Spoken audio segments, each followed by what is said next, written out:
What's up, guys? This is Sean. This is Zach. And we're from the Yelling from the Stands podcast. And today, we're here to talk to you about Anchor.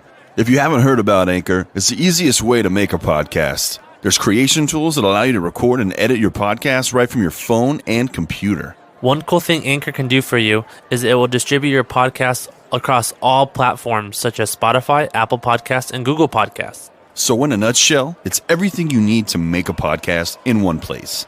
Download the free Anchor app or go to anchor.fm to get started. Capitals of the world. Ladies and gentlemen, broadcasting from Southern California, this is Yelling from the Stands.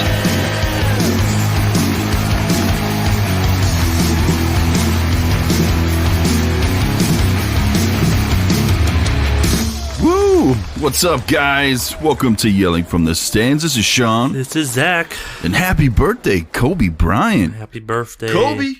Black Mamba. Dude, would have been, what, 42, I think he said? Yeah, still young. He technically could still be playing in the NBA if he wanted Fuck yeah, to. dude. You know he could. Yeah. All right, guys. Welcome to the first fantasy football episode. We're finally cracking open the books. Me and Zach spent all week getting what we call locked in, which is basically caught up on all of our fantasy stuff. We're reading through beat reporters, all these kind of tweets and rankings. We start doing our QB rankings this week. I always love cracking open the fantasy football kind of world because you go from, like, we've been doing just sports and random stuff like that. But, dude, now that we cracked open the fantasy this week, I am floodgates have fucking opened. so pumped. Because we're drafting next weekend? Is it next? No, we still have almost. It's 2 weekends. Okay. Yeah. We draft the 6th. We pushed it back as far as possible this time just to see what's going on. I'm glad we did because there's been a lot of little news and tidbits coming out of some crazy stuff happening. But we're going to get into that today, a little bit about the COVID rules and how if it's going to affect your fantasy league and how it's kind of affecting things now. You still haven't watched Hard Knocks yet, right? Yeah, I don't have Oh, HBO that's right, anything. yeah. I need to do. It's good, man. I don't really watch too much like TV though. I just watch YouTube or Twitch. I don't really watch anything Like else. shows and stuff. Yeah. It's like the world now. It's different, man. Like 10 years ago, if you'd have told me, yeah, I'm just going to watch YouTube when I get home on TV, and I'm like, what? That doesn't make sense. What do you mean? So But it is YouTube. It's changed, man. Media has changed so much. What else has been going on, man? Nothing. Just chilling like a villain. I've been getting bit like crazy from mosquitoes. It's ridiculous. So is I got three huge on my fingers. I guess I don't like me. I guess I'm not tasty because they don't fuck with me, man. I don't get it. All right, let's look here. So I got all that. We're going to go through rankings a little bit later, guys. We got some news, but most of our time is going to be spent on fantasy football. But first, we're going to knock out some news. So let's start with this one. Pennsylvania to have high school sports. The word came Friday afternoon from the PIAA Board of Directors. Play ball. In defiance of a strong recommendation from the administration of Governor Tom Wolf, the PIAA declared its intention to continue to plan to sponsor sports such as football, soccer, field hockey, cross country for thousands of Pennsylvania high school students. So they voted, even though the governor came out and said, we strongly recommend you don't do this. But they're still going to have all this. It's kind of crazy, a little bit out there. That's the first one that's really came out, and they've said, we're just going to do everything. They're not canceling anything, are they? Yeah, so they allowed it, but I think high schools could still cancel and say high schools have the ultimate decision to say whether or not they want to play. Because there's a school that said, was it Chet out there? Yeah, so it says the ultimate decision. Cheltenham becomes the third Southern Western Pennsylvania high school to suspend fall sports. So the school has ultimate decision whether they want to play or not. Gotcha. So this is like the scope of it is like the state is saying, hey, if you want to, it's cool.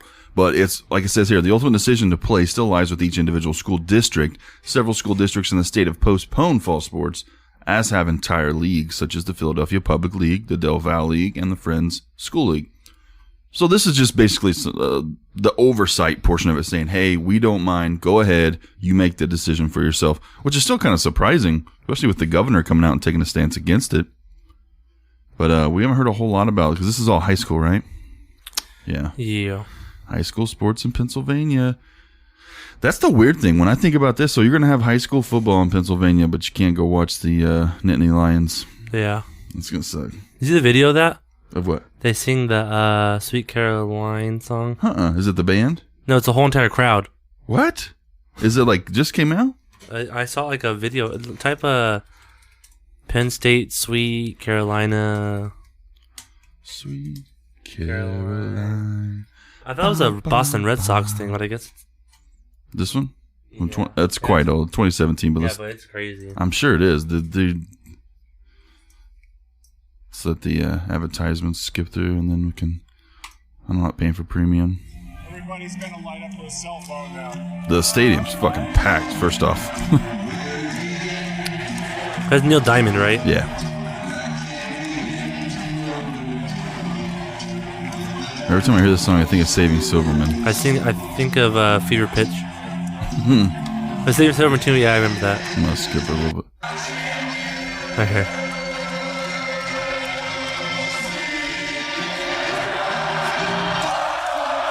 Shit.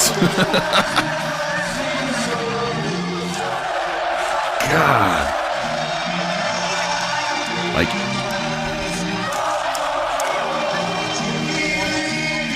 The Sea of White. It is. Wow, man, that's crazy. When you hear about other countries too, like thinking about America and how we follow college sports is so weird. Like you don't even see pro teams that have this kind of fucking crowd, man. No wonder they're like, what is going on with these college people? Football's like soccer, because like I agree. Soccer teams in like Europe and all that in Germany, everything in Europe. The city, the country backs that team. Absolutely. Like in Barcelona, the entire city of Barcelona is diehard fans for Barcelona, and like the crowds, everyone's outside. Like it's like every game's like a citywide event. Like, yeah, I never really thought about it like that, but that makes total sense, man. Like the college teams, I don't know. It's like pros. People back them, but people flip-flop in that shit quite often when it comes to that. Like with college, and especially like soccer teams where you see around the world, dude, they are die hard. It doesn't change. You don't fucking switch it. That's how football is. College football, you don't switch your team. Yeah, like, exactly. Pro football, I can see people like switching, but like... That's a good way to put it. I've never had anybody really put it like that. That makes a lot of sense. And it does, because it's just a different kind of like, hey, that's my fucking team. You know, thick or thin. But they do. Like Americans follow college football insanely. It's pretty cool. At least my Cowboys aren't in the news for anything negative this week, since we've all. So you know the whole last week, the Severin guy who got popped.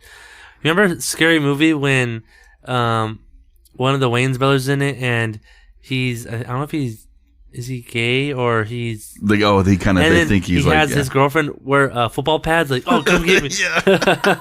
And it's like, that's how Severin was with the Dude, there's some good movies we need to watch again, man. That's old school. I remember I went to the theaters and watched Scary Movie too. Really? Dude, I remember like almost falling out of my seat when that motherfucker with the guy from Cabin Boy came out with the hand, the butler. Take my good hand. My strong hand. He's like, my dibs. When he did that, dude. I remember almost falling out of my seat. Oh God! Like those movies are horrible movies. We get it, but like funny, they are fucking funny, man. That's the kind of movies like Bert was talking about the other day. He's like, that's the kind of movies that you need in the quarantine, man. Not shit that you need to think about, just shit that'll make you laugh, get your mind off stuff, man. God, that's funny just thinking about it. All right, let's move forward. 2020 SEC football attendance plans. Alabama, Georgia, Auburn among schools with established capacities. So the SEC released the fan health and safety guidelines for 2020 season on August 18 that mandated masks be worn by fans at specified times inside the league venues this season, but the league left many decisions about fan attendance up to its 14 schools. Most notably absent from the league's guidelines were any requirements to cap attendance at a certain percentage of stadium capacity. Instead, the league's announcement encouraged schools to determine how many fans can attend games by using state and local guidelines. Many have done just that by establishing plans that will cap football attendance at well under 50%. Other schools are still formulating plans as the kickoff game is ahead. So it sounds like basically they didn't. The SEC just said, "Hey, we're going to leave it up to you guys. Just follow your local rules." And most of them sound like they're going to go under 50% capacity, which that's good, but I don't know if that's enough, man. Like, and they didn't really say like when they're going to make them wear masks. It said they're specified times. What the fuck does that mean? Like what? Like when would you be in a stadium? Like if you're drinking a drink or eating a hot dog or something, I understand. Probably don't need your mask on. Like you need to take it off to eat. But like, what other part of the football game would you need to take your mask off for? I have no idea. Why not just say, yeah, masks on unless you're eating or drinking? Mm-hmm. So that's something to look forward to. So it looks like the individual schools have put out some stuff too. So Alabama, they said games will be social distance, resulting in approximately 20% seating capacity. Okay, that's a lot better. Because 50 is like every other seat, which I'm not sure that's good enough. And in a southern part of the America that is kind of notorious for don't get pissed, but not taking this coronavirus pandemic very serious. So that worries me. Auburn announced their capacity of 87,000. Shit, I didn't know that stadium held that much. Would be approximately 20%. Arkansas. Let's calculate that real quick. So, oh yeah, that's 87,000 451, and it's times 0.2. 17,000 people. That's still a lot of people. That's still a lot of people. Enough to get some crowd noise. That's good, though. Arkansas is about between 21 and 23% capacity. Florida has not announced an attendance plan. Georgia, between 20 and 25. Kentucky, greatly reduced due to local laws. They'll release information as it becomes available. LSU has not released any attendance policies. Probably going to urge fans without tickets not to come to campus. Okay. Mississippi State around 25, as is Missouri and Ole Miss. South Carolina, about 25%. 25% for Tennessee as well. Of its 102,000 seat fucking Neyland Stadium. 25,000 people still. Dude, still got to go watch a game there one day, man. Texas A&M is going to do about 30%. Got to get that 12th man. And then Vanderbilt says, we'll be happy if anybody comes to the games. Just kidding. They're going to release the shit later, so... probably the same way with Kentucky. They're just like, please come, and we'll figure it out. It's definitely going to make college football a different beast because, I mean, especially in SEC schools, when you think of Georgia, you think of Tennessee, you think of roaring crowds, Ole Miss, you think about these crazy tailgating experiences. That's going to be gone. It's going to be greatly thinned out. You think it's going to affect the games at all, like the game itself? No. I think it's going to be like that weird, like I don't watch UFC, but when I did, like I'll watch some of the matches and shit, and it just sounds like a butcher fucking boxing on a side of beef or something. It's so nasty. Like Rocky, this frozen beef. It's like, I'm like, oh, fuck me, man. Like it's hard to watch. Like it's cool, don't get me wrong, but shit, dude. There's got to be some weirdness to this. If I hear some dude fucking break his leg, I'll throw up all over myself, man. But at least they're planning on doing some attendance. I think that's good. As much as I'm pro-pandemic, pro-mask, and all that stuff, I also too think there's a point where like, okay, we gotta fucking try to open up some stuff. There's ways to do this safely. Let's just try it. All right, what is next? Oh yeah, several. This came out a lot of it this morning. This is kind of a breaking news. Several. That looks like a big video about to play. Let me pause that. Several NFL teams have positive COVID tests, but they found that a New Jersey lab finds positive COVID tests from several teams that turned out to be false. So the NFL revealed Sunday that several positive COVID tests were found a day earlier by one of its testing partners in New Jersey. The league has asked the lab bioreference to investigate the results while the clubs work to confirm or rule out the positive tests. The NFL did not identify the teams or see how many tests were positive, but I can tell you now, there was like Patriots had some. I think Baltimore had most of the team. Jets had some. A lot of teams. What I understand is how do you say a false positive? What is it? Does it pick up something in your body that looks like it's like what? No clue. I have how does it no know it's idea. false positive if you don't have the? I wouldn't even know how to bullshit an answer to that. I had no idea. It says clubs are taking immediate and precautionary measures outlined in the NFLPA's health and safety protocol to do the contact tracing, isolation of individuals, and temporarily adjusting the schedule where appropriate. NFL said in a statement, the other laboratories used for NFL testing have not had similar results. So basically, they're just going to treat it like it's possibly real, But although they do know something's up. So this is going to be an issue probably all season long. We're going to have false positives, especially with them kind of opening up that saliva-based test. They haven't said they're going to use it in the NFL yet, but I would imagine. That's what MLB does. They spit in a tube and then... Yeah, so, I mean, just with all these different tests, I mean, they're going to run into this. This is not going to be the last time. But at least they've narrowed it down to the one laboratory. So you would think like the CDC or someone, if everyone really wants sports, can they just assign a group to each team? They could do a testing in-house instead of sending it across the country to get tested and then have to come back. Like, that's a couple days you don't have... You gave me it's a couple days you don't have the results. Yeah. And then you could be negative, and then by the time you get the results in, you get tested again, you're positive. But that's like 2 weeks gone by, and you don't even know you have it. Yeah, there's a lot of little loopholes they're jumping through right now, especially if you watch Hard Knocks. They get tested daily as they go to the thing. But is it temperature check with the hand, or is it one where they walk through a machine and it says if they're hot or not? It's that's what Amazon does. It's different does, at every facility. Yeah, they walk through the machine at Amazon. The ones that I remember seeing, the Chargers, they both set them down. They both did the antibodies test and the blood test, I think, every day. So you get pricked? I think that every day. And then on top of that, they wear the little bracelets that tell them if they're too close. I don't know if they monitor like temperature. They're too close, so if you play football, you have to. It's funny as fuck. They had a little on the last week's episode. It goes off. It keeps going off. Yeah, like he was wearing his. Who was it? It was Mike Williams from the Chargers. Uh-huh. He's running out there, and they're like, "Hey, you're too close." And he's like, "Well, my thing's not going off." And he goes, "Oh fuck, I didn't even check it out. I gotta go get it." He had to run they check him out each day, and like one of the linebackers was like, "Oh, because everyone needs to wear it at all times." Yeah, and then because it beeps and it'll say, "Hey, somebody's too close to you," or "You're too close to somebody." So the guy was like, "Hey, get away, back up." And they're on the field like playing a run through. So it's gonna make for an insane season. I'm so pumped. For fantasy. Imagine football. Okay, so the linemen, they're 6 feet apart. There's no blitzing. It's like two-hand touch or like, fucking backyard football. Yeah. Jesus. Other news this morning. Baltimore Ravens release safety Earl Thomas after an on-field altercation. This is crazy. Wait, on-field? So He punched a guy.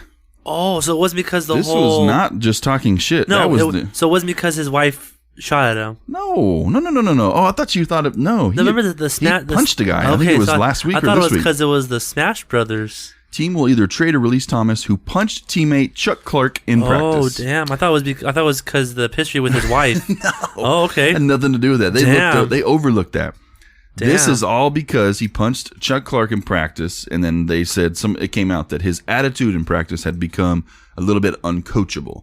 So that they were looking at releasing or trading him, possibly moving to the Cowboys. And I guess they just decided to let him go. Because he doesn't want to be there, I guess? Yeah, parted ways with the 7-time Pro Bowler safety Earl Thomas. After an on-field altercation, they announced they had terminated his contract for personal conduct for adversely affecting the team. With that, by punching someone, he probably doesn't get his contract because you violated your terms of service. Well, that's what it says. They're trying to avoid his $10 million guarantee. Yeah, because you... Yeah, because they're going to file a grievance, so we'll see how that goes out. They so did you punched like. Yeah, like you can't fucking do that, man. Just to get out? No, it's not. That's not how it works. The bad thing is Earl Thomas is still a great talent. You think someone will pick him up still, even though he has fucking Dallas Cowboys are the leading contender to sign him. They were the ones that were trying to get him traded over there in the offseason. We'll get him for even cheaper. Fuck yeah, Jerry Jones, man. Yeah, he'd sign him in a heartbeat, man. And it'd be tough. It's kind of a shitty move because of what happened, but like, if you're playing ball, man, you're trying to win. Sign him, get him for a little bit cheaper. And he's still got some gas in the tank, man. He ain't done. Earl Thomas is the man. Speaking of a guy who's not the man, Darius Geis, some more allegations. We talked about his allegation last week about the women coming out saying they had been raped by Darius Geis. Details emerged this week, and it is 2 former LSU students say they were raped by former Washington football team running back Darius Geis in 2016 when he was a freshman at LSU. The women told USA Today that Geis assaulted them in their own apartments following nights of heavy drinking. The women said they shared their allegations with multiple people at LSU, including 2 coaches, an athletics administrator, and a nurse. The woman said the school failed to investigate and didn't interview them or witnesses. Oh shit. If that happens, they'll sue the school and everything. That's big. I didn't read into that part. That's big. That's a big payday for the women because they came out and they did what they could do and still no one helped them out. Well, the bigger thing that I'm seeing, and yes, for the women, but I'm thinking just sports talk, is this is going to cost them scholarships. They're going to find the school. Anytime like a report happens and they don't do anything about it, this is fucking 4 people, 2 coaches, a nurse, and the athletics administrator when told about this. And they didn't even investigate. So they'll probably get scholarships. Probably can't compete in the championship. That's going to be bad. So LSU did release a statement. LSU and LSU Athletics takes all accusations of sexual assault with the utmost seriousness. School said in a statement, formal complaints are promptly and fully investigated, so that they're already taken aside. Formal complaints. So they're saying this was an informal complaint. That's what they're saying. And fully investigated on the rights and privacy of students protected and stipulated by the Family Educational Rights Privacy Act. Complainants are also strongly encouraged to report the offense to law enforcement and provided information on healthcare, counseling, and supports measures available.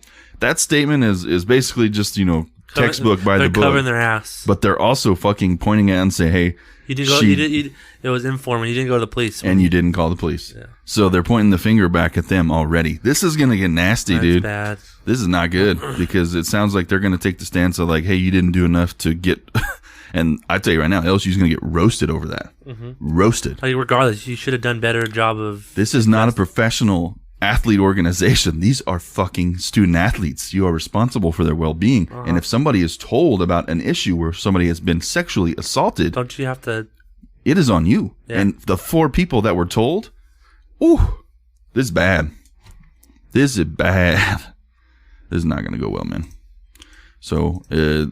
it probably won't affect anybody this season. It's going to take some time, but this is going to hurt them. This is going to hurt unless something comes out that says, no, that was false, blah, blah, blah. And Darius Geis no longer has a job. So, I mean, they're going to go to court. Probably facing jail time now. It's possible. Damn. That's crazy. And now he doesn't have the chance to play for Ron Rivera, who came out the other day and said he has cancer and he plans to continue coaching.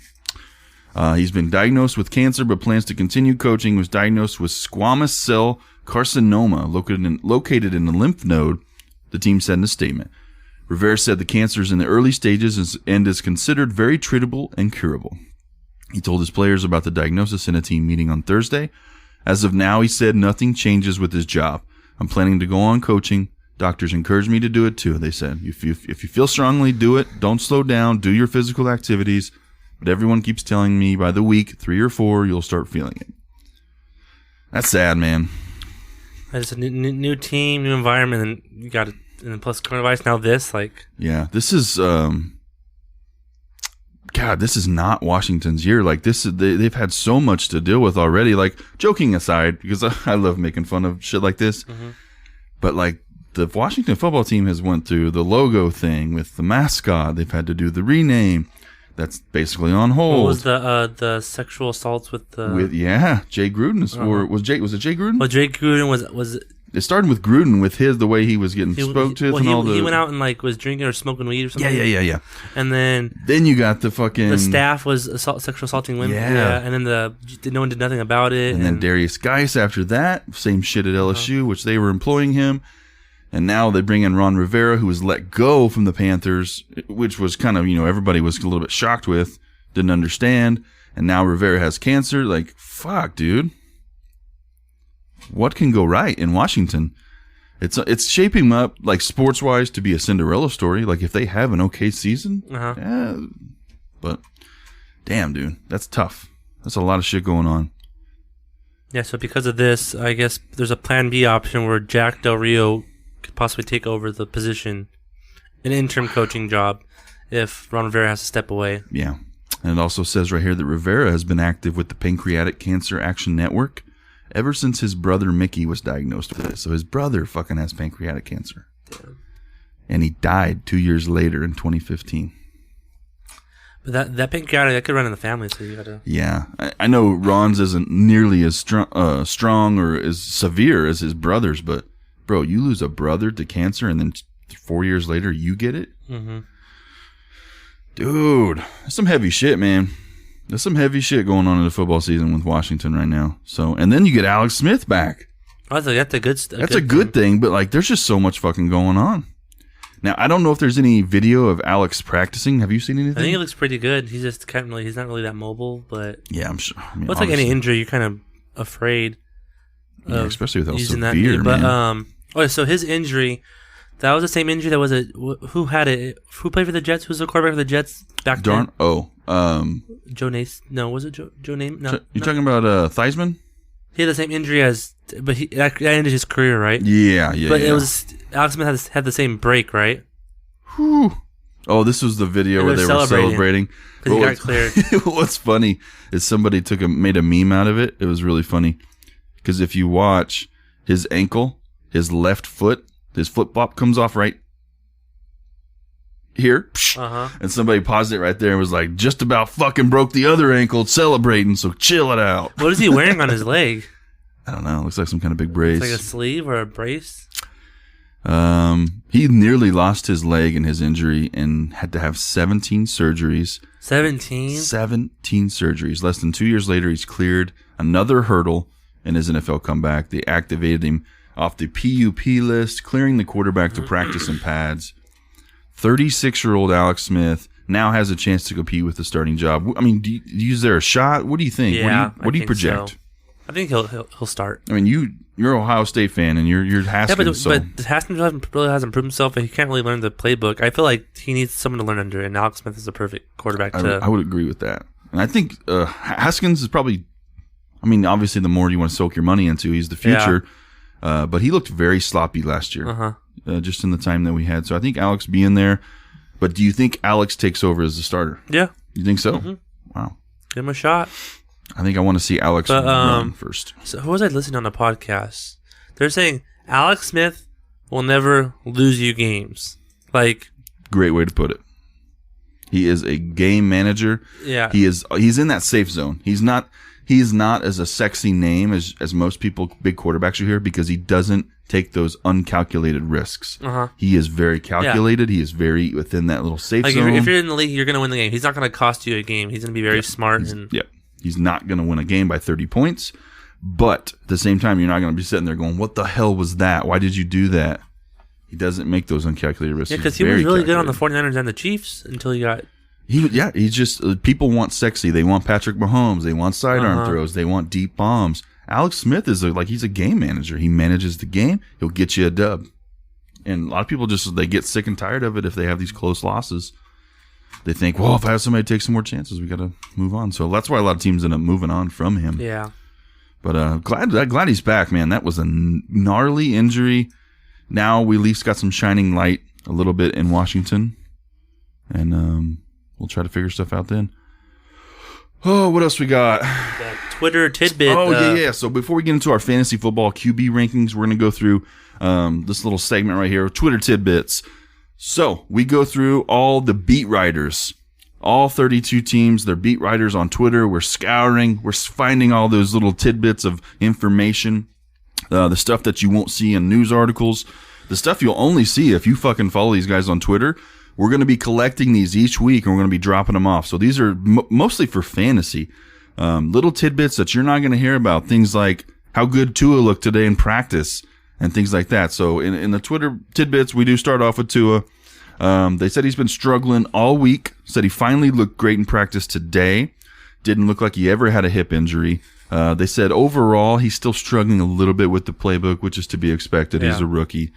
And then they said easily Fitzpatrick looks like the better QB right now. But the future does look to be going through Tua's direction. Yeah, Fitzpatrick, Tua, and Josh Rosen, right? Yeah, Rosen's going to end up somewhere else, I'm assuming. Yeah. Yeah, I don't. Why would you draft a guy first round pick and then they paid a lot for him, but there's no, unless Tua really just tanks later in this season and just looks like, well, shit, he's not ready. I mean, there's no reason to keep Rosen with how much you paid for him. So jumping to Denver, Jerry Jeudy goes 7-7 in practice. This is all today, guys. So he went 7 for 7 in practice. Catch a nice ball off of his helmet, and they said he had a couple long bombs too. He caught 7 for 7, man. That's pretty good. Yeah, so you got Jerry Jeudy on the right and Cortland Sutton on the left. Yep. Who's in the slot? I don't know. That's why we're not 100% locked in on fantasy. No, but that's really they don't really have any decent wide receivers anymore. Just Sutton and Sutton, yeah, Cortland's their number one guy. Jerry Jeudy, Deontay Spencer. Yeah, shit. is it Deshaun Hamilton? I think the Tim Patrick. Slot wide receiver is Hamler, KJ Hamler. So they have Cortland on the left, Jerry Jeudy on the right, KJ Hamler. and then probably I think Deshaun Hamilton's another. Man, this would be if you could go get somebody like a Cole Beasley and throw that in here. Shit, that's a good wide receiver core, man. Yeah, or even like Edelman. If the Patriots rebuild. If you could keep Edelman in the slot the whole time with those two guys on the outside, fucking money, man. Cam Newton, talk Patriots, completed 28 passes in today's practice. Edelman was the favorite. He had 7 targets in today's practice, but the number 2 target holder might surprise you. Who is it? Rex Burkhead. Whoa. So not only are we looking at this crazy-ass backfield, which we're going to pull up. Rex Burkhead, Sony Michel, James White, Damian Harris. Dude, the list goes on. Yeah. So, yeah, Sony Michel, James White, Damian Harris, Rex Burkhead. You forgot one, Mr. Lamar Miller. What? Lamar Miller. What? It doesn't make sense, does it? Unless we're going to trade? I don't know. So if Burkhead's going to be getting the passes like this, expect that to be something they're going to work him in, which throws more wrench because you got Sony Michel now who's hurt. I feel like he's going to get cut. There's a very good chance, to be honest. He's on the PUP. So your main guy right now you're looking at, and they're talking a lot about Damian Harris. I wonder if they convert James White to a slot wide receiver. Slot, possible. Because he always catches the ball. So Just a little. He's a little guy. But, it'd work. You just got so much talent. Burkhead can be that third down, pop out back. Lamar could be the power guy for you. I think that they're trying to groom Damian Harris to be, is the first down back, the bruiser. Because, Sony has just proven he just can't stay healthy. Uh-huh. What's up with the Georgia boys, I swear? No, man. Him and Gurley, dude. It's always the knees. Can't get it right. All right, what else we got in Twitter tidbits? Kenny Golladay. Actually, no, before that. Damian Harris, Patriots, continues to stand out and is called, I quote, the best back in camp. I picked him up right now. Damian Harris? Oh, yeah, because you already drafted. Yeah. Yeah, Damian Harris seems to have had that thing locked down. I think eventually, just like you said, once they see Sony just continuing to struggle, can't get healthy. Yeah, could just trade him for just a draft. They're going to have to cut cut him. him. Sixth pick just to get Nobody's back. gonna want it, man. He just hasn't played enough. They're going to cut him. Damian moves to the front. James White will mix in with the passing down back. You got 4 guys, yeah. Burkhead will be the alternate. Mostly passing down backs, but back to Kenny Golladay. Did not practice today. A little bit weird. He was on the sidelines catching some balls, but obviously he's got a little bit banged up somehow. Keep an eye on that. Kerryon Johnson still in a brace and didn't do much. Basically stood on the sidelines and didn't practice. He's still in the Lions, right? Yeah. Don't they have another running back, though? Yes, they drafted DeAndre Swift. Which is supposed to be really good. And he's from Georgia, too, right? Think so. I believe so. I'm pretty sure he's from Georgia. Yeah, I'm pretty sure he is, too. Yeah, and he didn't practice today either. And Bo Scarborough missed practice, too. Pretty much all the running backs missed practice today. So they're concerned with Kerryon. That's so funny. Hold on. So I'm looking at all the images, and there's a lot of 3 Patriots, ex-Patriots are on there because Matt Patricia is a coach for the Lions. So he's recruiting Patriots guys. Not surprised. Oh, Geronimo Allison's with the Lions now? Is that where he went? Uh-huh. That might be good. He needs some weapons, though. They're saying Marvin Jones has looked fucking fantastic in preseason. Marvin Jones has always been good. They're saying he looks like the one almost. So, over Kenny Golladay? That's what I read yesterday on the beat. I doubt it plays out like that. Galladay is going to be your one. But for Marvin Jones, last year. Galladay did amazing for me last year in fantasy. Marvin Jones is the guy that's a deep ball. He'll have 4 weeks that he scores 30, 40 points. He's going to get 2 40-yard plus touchdowns. Yep, and then 6 weeks of 8 points. And you're just like, what the fuck, man? So I think if he's getting more involved early on, it might help with consistency out this year. Especially, I'm big on Stafford this year. A little, not huge, but bigger. I have him as my quarterback, and I'm just going off last year's numbers. He didn't do so hot last year. He did I guess NFL wise he did great, but as a fantasy player, he's not. Yeah, I'm banged. I think he was a little banged up last year, but We'll find out soon. It wasn't his back. Didn't he break his back? Yeah, and he was also still playing injured. Yeah, he played injured, I think, a lot last year, which is, I think, why you saw how timid he was. But no, Kenny Golladay was out of practice today. Kerryon still living with his brace. I'm not. Would you draft Kerryon if he's there in the 10th round? Probably. Really? Because was it you last year that had you for playoff? Did you pick him up in that, like as an IL spot? No, I traded for Kerryon. Right, he was getting a ton of work, so I went after Kerryon in 2 different leagues, and I traded for him and got him in both leagues that same day. Played with him for 2 weeks, did great, and then he got hurt, and I lost him. So yeah, kind of backfired a little bit, and that's why he was just getting so much work. They were running the ball. They haven't run the ball like that since Barry Sanders were there, so I was super pumped. I was like, this guy's gonna win me playoffs. Yep, got fucking hurt, and that's pretty much it. And I think honestly that'll be the most you'll ever see of Kerry Johnson. I think DeAndre Swift will come in. They're going to try to give him. Kerryon is already basically Sony Michel. He's still hurt from last year. Did he tear something, or he just? I don't know what it was, but whatever it is isn't healing. So not a good sign. Next one, we got Joe Burrow threw multiple interceptions today. They said he's starting to look better. Looks confident. He's making some passes that make his receivers look better. They're saying. But today had multiple interceptions in practice.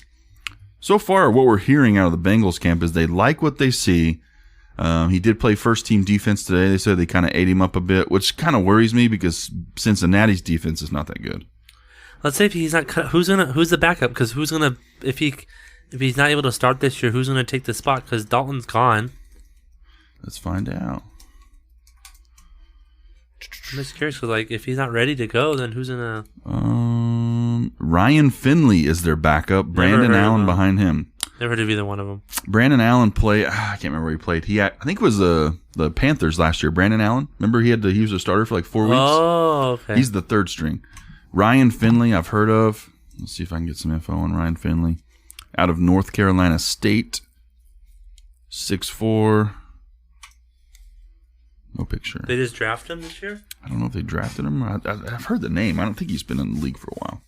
But it's Burrow. That's the answer. The answer it's going to be Joe. He needs to start this year. The only way he comes out is if he is just so in the doghouse and he's making like 4 picks a game. They're going to set him and they're going to have to reevaluate if he just can't get it right. A bust like that would.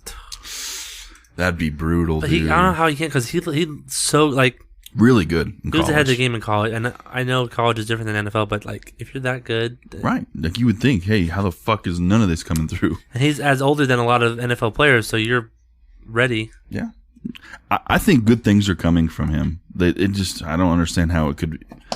I think that the worst case scenario, you'll see him kind of end up like a Jared Goff, where he had some really good seasons, but even his down and out ones don't really, he's not the worst. He's still kind of middle of the pack. So, but I think his ceiling as far as how well he can do is pretty high. Mm-hmm. So, jump to Buffalo. Josh Allen didn't practice today. Hasn't been on any injury report yet. I think it's been a couple days now that they haven't really seen him around. So they're wondering if it's some kind of personal thing he's out. Not sure, but if you've already drafted and he's your man, pay attention. Out of the Colts camp, we've got one of the most, and this is I quote, one of the most active players on the Colts offense through training camp, Nyheim Hines. 5 catches today in practice. So what I'm saying right now is the reason Mr. Austin Eckler is because of Phil Rivers. He likes to dump off to the running back. He loves the safety valve. He loves these kind of plays. He loves to push players downfield, push the secondary out. And then if it's not there, he gives it to that running back and lets him chew up space. Nyheim Hines is going to be that guy this year. The tough part is you've got 2 other guys, Marlon Mack and Jonathan Taylor, who want that fucking starting role. And both of them, which the coach have said, can be a 3rd down back. Both guys. So, I'm just saying if Nyheim Hines has a carved out role as the 3rd down back with Phil Rivers, I'm buying in. With that offensive line, hell yeah. Imagine last year, Phil Rivers with the best line in the league, because the Colts have one of the best lines in the league. Well, why did they have that? Why can't Andrew Luck, they couldn't protect him. Like, it just... They've drafted more since Yeah, then. it sucks. It's if they could have done it then, fuck the Colts. Who knows how far they could have went. If Rivers could cut down his interceptions, he'll probably be like the top fantasy player as a quarterback, because he scored like 600 and something last year. He had like 20 interceptions. But because interceptions, like a third of it to like maybe 7, you'll have like over 700 points, and he'll be the top 3. He's really good, man. He's and we'll get into some of the COVID like shit for your fantasy here coming up next. But if you got a backup quarterback position, and you probably want to have one this year, not a bad guy to have by any means. I think he's got the weapons at the Colts. They're behind him. They're like, you just take over. Was it T.Y. and Funches? Is that his two? I don't think they got Funches anymore. Or Devin Funches with the Packers? I don't know where he went. Funches with the Packers, I think. We're still a little bit rusty, guys. We're not all the way locked in. Devin Funches, he's on the Packers. Yeah. That's a good thing. He's better than Allison. Yeah. And Lazard and... I'm interested in Lazard this year. Really? I want to see how he grew. This was his shot, because he was basically, sixth man on the list last year, but due to injuries, he got a shot. Came out, looked like a big time possession receiver. If now knowing he's what, third on the list? Third, because you have Devontae, you have, what's his? Scaldez Vincent. Yeah, Valdez Scantling. Yeah, him, and then Lazard. So, he's got a shot. And if he doesn't have that progression from this year to next, man, he might lose it. But we'll see. Ronald Jones. So that we've talked a lot about Ronald Jones, me and Zach, and just some of the fantasy community, talking about what he can achieve this year under Tom Brady, having all these weapons. Having a safety valve in that kind of offense is huge, especially since Arians has talked up Ronald Jones as being the starter. Dropped 4 passes today in practice. That is not... If I could write a book on how to not become Tom Brady's friend, it starts with drop fucking 4 passes in practice today. And we saw the video of one, and you just see Brady. He's like, oh, jeez. The air comes out of Brady. No pun intended. Deflategate. But yeah, it was. That's not a good thing for Ronald Jones. If Ronald Jones is out, because Bruce Arians is the kind of coach, if you can't fucking hold on to the ball, you won't play. You will not stand for it. Are we gonna see? Barber's gone. Let's see the depth chart real quick. Yeah, it's the Ojunubu. I don't fucking know his name. I'm not using ESPN's. There sucks. Go to our lads. There we go. Okay, I forgot LaShawn. So we got LaShawn McCoy, who we know is not a every down back. So first off, if you do have LaShawn, hey, he won a ring last year with the Chiefs. Every other series kind of thing. Okay, then you got Ronald Jones, who they can't trust. Keyshawn Vaughn, which is that the one they drafted, the rookie. And then you have Dare Ogunbowale. Okay. Yeah, Keyshawn Vaughn. I think that's the one they drafted out of Vanderbilt. So, it doesn't look good there, man. That's not a very good-looking bunch. Ronald Jones is the best guy fantasy-wise. You want him to catch the fucking ball, because let's say you draft LaShawn McCoy. There's going to be weeks he puts up 3 points for you. He might have 6 carries for 25 yards. Yeah. If that. 6 for 14 or some shit like that. So you want Ronald to get this job.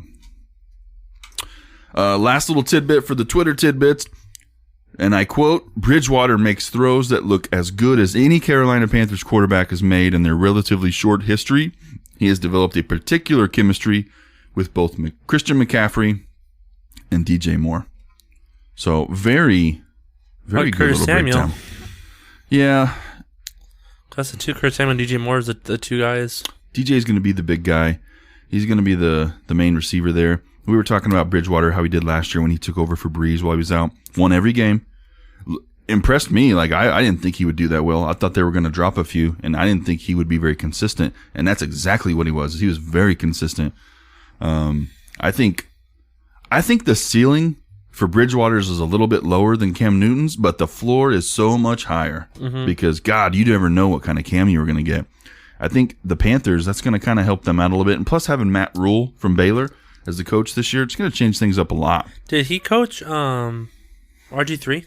No, he wasn't there that long. Oh, okay. That was Art Briles, the guy that same thing happened to LSU where they had sexual allegations, assault allegations come forward. they didn't do anything about him. That's why Art Briles is fucking coaching like a high school team right now. Is he? Yeah, he took a job. Well, actually, he had the first job he took was overseas. Yeah, football overseas. Oh, he coached like in like China or Europe somewhere. I think it was Europe. Yeah, Oh, damn. he had to go overseas. I heard about. But I think he's back in the States now. Somebody hired him. But that's how far that shit takes you down if you fucking don't report that or don't do it right. But Bridgewater, you've got a piece of him this year already in one of your I'm leagues hoping too. he blows up. Dude, read off your team real quick. So Zach did his draft. Is it a PPR or standard? I think it's a standard. Okay, so here's one of his leagues that he does with his buddies each year. You guys don't even put money on it, right? No. Nah, it's just for fun. Read. Let's see how you. So I got Matt Stafford, Michael Thomas, Julio Jones, You got the best wide receiver core. Melvin Gordon, Okay. Leonard Fournette, All right. Rob Gronkowski, T.Y. Hilton, Robert Woods, Le'Veon Bell, Julian Edelman, Marlon Mack, Ooh. Teddy Bridgewater, and I just picked up Damian Harris right now. And how many teams in the league? 12. I have Jake Elliott, Zane Gonzalez, and I have Denver's defense. Yeah, you got a good fucking team. You drafted well. I miss my quarterbacks a little. I think you're okay. I do. I really think you're okay with quarterbacks. And the worst case scenario, man, you wait for the first guy to get COVID, first running back or major wide receiver, and then you drop somebody from your bench, trade them for a better quarterback, package them with Teddy Bridgewater. Yeah. Some shit like that, and then you upgrade. But no, that's good, man. I'm ready for ours. We got a couple weeks till our big drafts come in for the SFL and the FFL. I'm excited. Did you see all the people talking shit in the chat room yesterday? Mm-hmm. Oof. Miguel was talking. He in SFL, he was like, "Who's this Andrew kid?" I was like, "Andrew's the guy that embarrassed you on the hot seat and outdid you." He goes, "Oh, fuck that guy. He knows his Niners, but he don't know shit about fantasy." And then I texted Andrew and I was like, "Hey, bro, you might want to get in the chat room if you got the app and defend yourself." So then he popped in and was like, I don't know what he said. He said something like, "You just wait for it, cowboy. I'm coming after you." I was like, oh, fuck. Dude, it's going to be so much fun. I miss fantasy. All right. Speaking of fantasy, it's time to dig in to our QB rankings. So me and Zach took the week. We ranked the top 15 QBs. I took the list off of the fantasy footballers and basically the list there, what they have everybody at. And then me and Zach did our own as well. So how should we do this? Should we just go through the list and then we'll just say the main list and we'll just say where we have them? So you want to go off of the fantasy footballers list? Yeah, and then we'll say, well, I have them at this. And okay, that's fine. That way we at least touch them up. So number 1 on the fantasy footballers list, Lamar Jackson. I've got him at 1. Zach? I have him at 2. You got him at 2. What do you think the outlook's for as far as Lamar? Does he live up to the hype? Does he do what he does last year? I don't think so. No? You think it's going to kind of... He'll drop back a little bit. Really? I don't know. I feel like people are going to expect the run, Mm-hmm. and you can't really pass the ball, so it's kind of like... And if you see their running back core, holy shit. Yeah. Like, I think they're loaded. I think there's going to be so many weapons. His hardest part will be able to actually passing the ball because he doesn't have... He's got Mark Andrews. He's got Hollywood. They've had talks about... They had a workout with Des Bryant the other day. Oh, really? Des Bryant went and worked out for him. I think it looks really good, though. And they worked out... I think they were going to work out Antonio as well. Brown. Hollywood's cousin. Well, yeah, because he's only suspended 8 games. 8 games, so... Make a playoff run. That's where I see him struggling a little bit, is getting the passing game going. But if he can get the passing game going, there's the running game in Baltimore is going to be unfucking real between him and the running backs. Number 2 overall, you got Patrick Mahomes. I've got Patrick at 2. You got him at 4. Ooh, he sees a little bit of... His schedule's tough. He does. He's got a tougher schedule. And I was that guy the last 2 years. I'm like, oh, just wait. They're going to figure him out. I think I'm finally buying into Patty Mahomes. Like, I get he is the best quarterback on the list, but this is fantasy wise. Like, yeah. Number 3, Dak Prescott. I hate that because I hate the Cowboys, but I have him as 3 as well. I think Dak, with his weapons, with their offensive line, I think with their renewed focus this year and being a contract year for him, I think you're going to see Dak Prescott do really, really well. You've got him. I have him at 1. Which, at first when you told me that, I was like, what? But the more I say it out loud, the stars are aligning for the Cowboys to have a really good year. He has the easiest schedule. Mm-hmm. And last year, he led the league in most fantasy points. Yeah. And he threw almost 5,000 yards.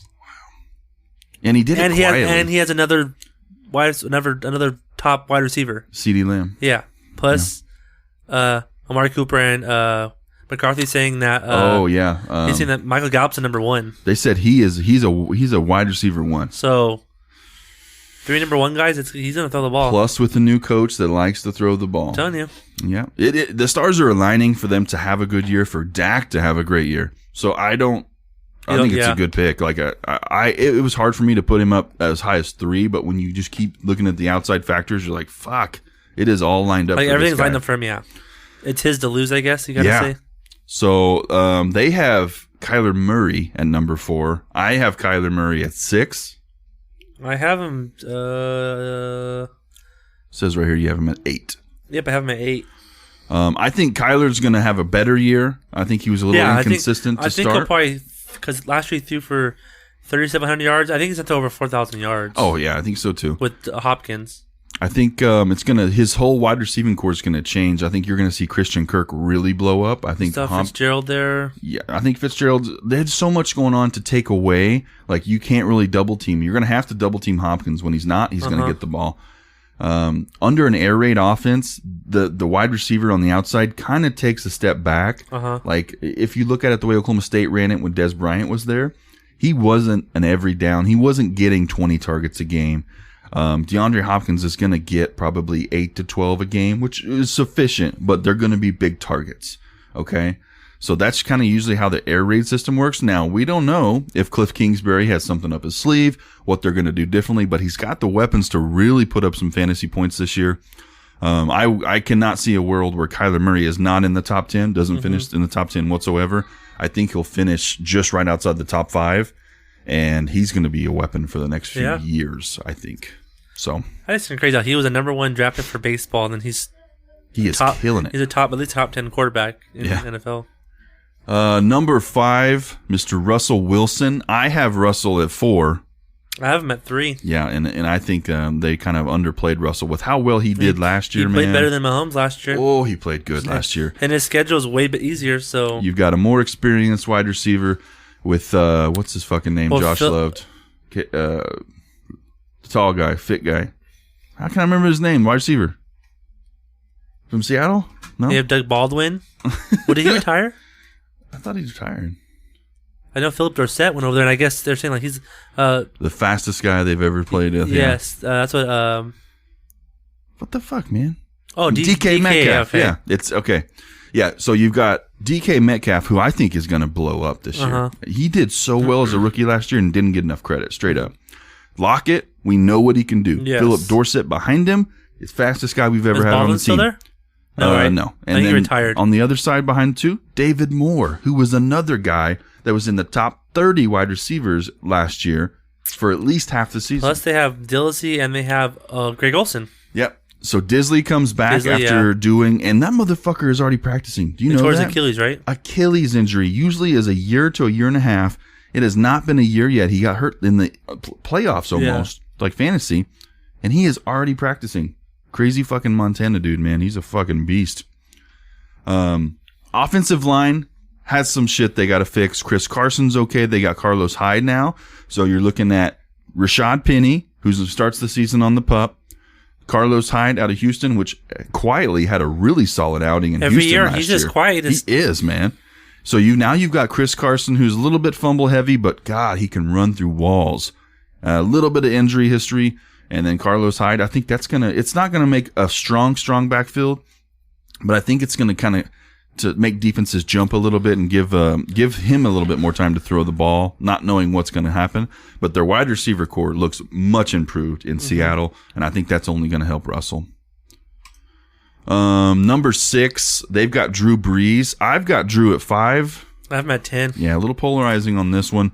I'm sure yours is partly because age, getting there. What do you think? Why do you think you have him at 10? That too, his schedule, it's tough. Yeah, he's got not the best schedule. So I've also got the strength of schedule here listed on here, and that's from Fantasy Pros. Yeah, that's what I used too. Okay, yeah, because he's got one of the little bit tougher ones. Russell has a good schedule, by the way, too. That's why he is up so high. But I think Drew, I didn't give enough credit to Drew last year with Michael Thomas with how much they connected. Well, he has Michael Thomas. I feel like he has Emmanuel Sanders. I was going to say, there's a big weapon that nobody's talking about. Nobody's talking about Emmanuel Sanders. What the fuck? This is a game-changing player. I know he's had injuries, but he was huge with San Francisco last year, first year. San Francisco, Broncos, Steelers. He's always been. Give him with a veteran quarterback who has no problem getting him the ball. Yeah, because this is the first time he's had a veteran quarterback since Ben, right? Yep.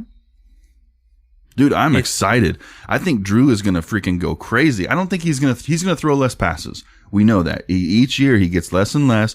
They're going to rely on Kamara. They're going to keep running the ball, little dump offs. Because he has all time as a passing record, right? The yards. Because he beat Manning. Was it last year or 2 years ago? I just think there's so much there. I think he's going to get a lot more yardage out of his throws, and there's going to be a lot more run after catch. I just have a good feeling about Drew Brees this year. I got him right up there at number 5. So for him, isn't he? He's going to retire soon, right? Because did he sign a contract extension for like 2 years? 2 years, I think. So I think after he's done after. I would assume because he's got one more year on his contract after this year, I think, and then I think that's it. Yeah, I could see him hanging it up. Definitely Hall of Fame though. It's been fucking amazing. Number 7, we got Deshaun Watson. This is the only one that we're all in on the same number. I've got Deshaun at 7. Zach's got him at 7 as well. You've got the scale is kind of tipping at both ends because you got rid of your fucking superstar wide receiver in Houston. You no longer have DeAndre Hopkins. Let's take a look what their wide receiving court is really Will Fuller looks like. Let's say Will Fuller's like, think about it. He every year doesn't surprise me. He's gonna get injured every year. And they're talking about him like, oh, this is his year. Just wait, just every wait. year, though. The one thing is you got Brandon Cooks. Oh, yeah. But guess what? Guess what Brandon Cooks and Will Fuller both have in common? They fucking get hurt all the time. Yeah. Both of them. So, you have Kenny Stills, who's been pretty solid, good at the deep ball, can play slot, wherever you need him. Outside of that, bro, you have nobody. Isaac Whitney, Chad Hansen, Stephen Mitchell Jr., sound like superstars? Never heard of them. So if you have Will Fuller and Brandon Cooks gets a concussion again, because that's what last year seemed like it was all about. Yeah, Brandon Cooks. What are you going to do? Yeah, You going to pass to Darren Fells? That's why I think he's going to throw less yardage this year. I think he's going to go. I think you'll see Darren Fells actually pick it up because he was actually a pretty good red zone target last year. They still got Laramie Tunsil. They got a decent offensive line. The running back game, David Johnson. David Johnson's going to absorb a lot of those passes. I think he'll have a good year this year. I think he's seen a new change of scenery. I feel like the Cardinals, they had no faith in him. But this guy was a top 3 running back every year for the last couple of years, and they just dropped off. It's weird. For how good he was a few years ago to see where he's at now, this is the reckoning year for me. If I see David come out and look like he did last year, I'm over David. But I have a feeling like with the lack of wide receivers, because you also have Duke Johnson behind David. 2 pass catching backs on the same team when you've got a weak wide receiver core. This could go a lot of different ways, but how I'm seeing it, your running backs are going to absorb a lot of targets. Mm-hmm. So I think he'll make it happen. I don't think it's going to be sexy. I don't think Will Fuller is going to end the year as a superstar because there's no way he plays 16 games. The same with Brandon Cooks. Brandon Cooks is somebody for me that if he doesn't have an outstanding season this year, he is one of the most overrated players I've ever heard of. I just have not seen it out of Brandon Cooks. Yeah. I've not seen enough for how much we talk about him. Will Fuller's kind of the opposite. We don't talk about him a whole lot. He's a great wide receiver, but he can't stay healthy. But for them to say he's the new number 1 and he's going to lead this wide receiving core, I don't buy it. What? There's no way. They do have Randall Cobb. That's probably going to be their veteran but he's even had injury history the last few years. And guess who's behind Randall Cobb? Somebody with even worse injury history, Kiki Kuti. They drafted him 3 years ago. In both years Kiki Kuti has played, he's played like half the season. Not even half, like a quarter. And he's a good talent. He's out of Lufkin, right where Dez is from. But, fuck, dude. I don't know. It was hard for me. I think Deshaun makes it happen because we forget he still can run the ball. Didn't he get hurt, though? He's kind of scared to run. He's tough, though. I think 7 is a good spot for him, but I wouldn't be surprised one bit if he ended up in the top 3, or if he gets out of the top 10. If he's out of the top 10, it's so volatile with him. If I have the option, it all depends on it's the people around him is what's gonna make or break him. He's gonna be able to be the driving force, but it's gonna come down to everybody around him. I agree. Number 8, Carson Wentz. Probably one I've dropped down a little bit. I have him at 8 in my rankings, but I'm starting to kind of think otherwise. You got him at 11. I'm at 11, yeah. I don't know. He's got an easy schedule. It's a pretty good schedule. Got some weapons. I still worry about the injury with Carson. I don't think ever since he did the ACL he's looked the same. Yeah. It just hasn't. I think this will be the year that really says, okay, what is he made of? What can he do? I'm kind of just going with the status quo on this because the weapons are there, because now we've got Miles Sanders, who I think they're going to incorporate. You know how high he's getting drafted? He's like a top, before he got hurt the other day, he was going in like 9th overall. He's like second round. No, I saw him 9th overall, first round. 9th overall, 9th pick. He was going as like the 4th running back off the board, and I was like, no way. What's funny is like back then he was like 3rd string. He was behind Jordan Howard and I think a lot of people are forgetting. What's the guy with Jay Ajayi? It was like when Jay Ajayi was there. I think what a lot of people are forgetting that Doug Peterson is a committee running back guy. End of story. Corey Clement is still there. Yeah, like there's like 6 running backs. Sproles was there forever. Is he still there? I think he's still there. He might still be there. I think he's still there. He's fucking getting ready to come back. Like I don't know, man. Like there's so much there. Like even if Miles Sanders is the top guy, I'm not sure that's enough for me to draft him in the first round. I would avoid him because I still like he's great, but you got to go with trust someone. He hasn't proved himself yet. You don't like. He looked great at the end of the year. He honestly probably won me the league last year. Miles Sanders, but he's playing 27 points a game. He's putting up. He was 30 towards the end. Damn. The last 4 games, I think he was like 25, 30 points because he was just. It was the end of the games. He would go and they would just dump it off to him, and he was just. He catch a little screen pass and go 20, 30 yards. Yeah. He was absolutely killing it. I would not draft him in the first round. I almost probably wouldn't even draft him in the second round this year. And you're probably going to miss him because someone's going to... I just don't trust Philly running the ball. I don't trust him, man. Running the ball with Philly, first off, says we're up enough that we can incorporate the run game and really just ground and pound, because that's what you're going to have to do to get through all these running backs that are waiting in line for their carries. And I just don't see that happening that much. I think they're going to struggle a little bit more. So I think Carson gets it done, but I'm not optimistic about he goes any higher than 8. Yeah. I think that's almost his ceiling for me, honestly. At number 9, they got Josh Allen. Very polarizing on this one. I've got Josh Allen at 10. I don't have him on my list. Zach's not even in his top 15. Why do you not have him in your top 15? I don't know. The Bills, I don't know. I feel like there's better quarterbacks than him on the 15. But like with him running and stuff last year. Yeah, I forgot about he ran a lot. So fantasy points. Plus he has Diggs, so yeah, he could jump it. Yeah. So he's got some line issues he's got to overcome. But now they've got Stephon Diggs. Let me see who else they got. I should just pull up everybody's. Cole Beasley's there. Cole Beasley's stud, man. There's someone else too. John Brown. Hey, John Brown, yep. So you got John Brown on the left. John Brown was on the Ravens like 2 years ago, and Cole Beasley. Yeah. This is a good fucking wide receiving core, Singletary, running back. And then they've got the new running back, Zach Moss, that is gaining a lot of traction in the last few days. Right now, TJ Yeldon's still playing shit. I didn't know that. So Devin Singletary is the main guy, pass catching back. Zach Moss, and they were coming out and they said, look, he can catch him too. Don't fucking give up on this guy. They've also got TJ Yeldon on roster and Tywan Jones, who's fast as fuck. He might do a kick return, I bet. I think a lot of things are going to go right for Josh Allen this year, as far as him saying, hey, I'm a legit quarterback in this league and I'm going to stick around. I think he almost did that last year. They might tone down his running a bit and try to get him to pass. You could pass more because you have another deep threat. So, but I think what the problem is the line is not that good to give him enough time. Yeah. I think that's why he's going to have to run. But I think he works his way in the top 10. I really do. At number 10, they have Matthew Stafford, who I actually have at 11. I don't have my thing. Zach didn't invite him to the party. I think Stafford has a good year. I hope so. I have him on my fantasy team. I'm hoping the best, but I think last year his numbers weren't good at all. No, they weren't good. I think he played through an injury last year, like we talked about.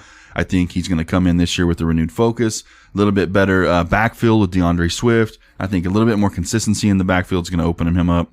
I think better wide receiver play already. We've seen in practices between Marvin Jones Jr. and Kenny Golladay set out today, but I think Still early. Yeah, I think we're going to be good. And the name that nobody's really talking about, T.J. Hawkinson. He was a good tight end until he got hurt. Dude, he's good. they said the last few days in practice, this guy has dominated. Dominated. He's good.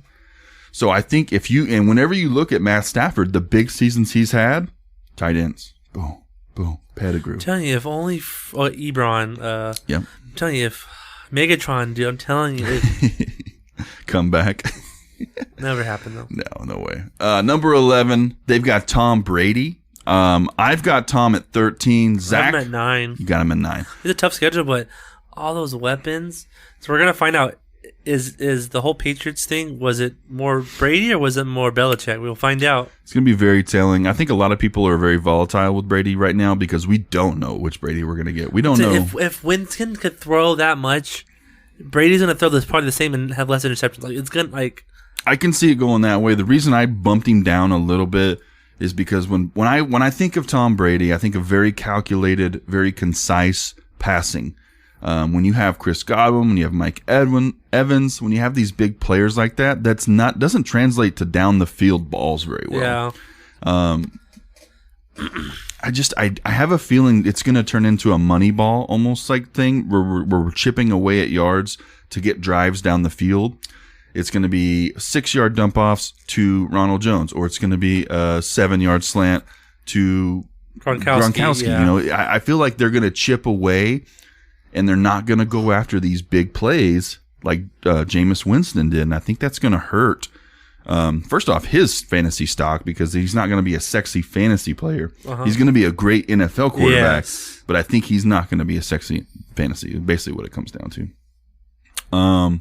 Number 12, a little bit of bias on Zach's part, but Aaron Rodgers. I have him at 5. You have him at 5 overall. I've got him at 9. So I think they disrespect him and put him at 12. But I don't know if I agree with you. Schedule. So and he still put up better points than everyone. He only threw 4 interceptions last year. He doesn't get he's not getting the credit he deserves. I think a lot of people have kind of written him off because the first off, the team doesn't seem to be behind him that much. Go drafting his backup this year. The team hasn't drafted a wide receiver in a year. It's not. No, they've never wasn't the offensive. What was the thing they said? They haven't drafted an offensive player in the top 10 in 15 years or ever or some shit like that. Like they're just like, whoa. Let's get it straight. Aaron Rodgers is still one of the best QBs in this league. Uh-huh. Okay, he's got one of the best offensive lines this year. One of the best wide receivers in the game. Exactly. So what we thought was going to happen last year, I think you're going to see happen this year. And then we got Marquez, Valdez, Scantling, and Alan Lazard. Who's the other one we were talking about? Devin Funches. Yeah, Funches. Monte Adams. You got some bodies there. And even the backfield, too. We're looking at Aaron Jones. A.J. Dillon. Jamal Williams. I think you're going to see a much improvement out of the Green Bay tight Packers end, you got this Jay year. Sternberger, supposed to be a stud tight end. Matt LaFleur's second. This is his second year, right? Yeah. So I think the Green Bay Packers are seriously underrated, and I think you're going to see. I wouldn't say 5 overall, but I think that's more likely than fucking 13 or 12, wherever they have him at. He's going to do good. It's too low, man. And he got disrespected with Madden, man. That's bullshit. What was he, 89 or something like that? Plus, he's going to ball out because if they draft another quarterback, he's like, okay, I'm going to... Dude, he's got so much to prove. He's like, I just broke up with Danica. You know Brett Favre wants him to go to the Bears? Like, he'd be a stud. Like, and What? Just go to a competitive team in the division. Just every time you play the Packers, I see what you're saying. Just beat the shit out of them. I thought you said Brett Favre wanted to go play for the Bears. No, Brett Favre wants Aaron Rodgers to go play for the Bears. That'd be crazy.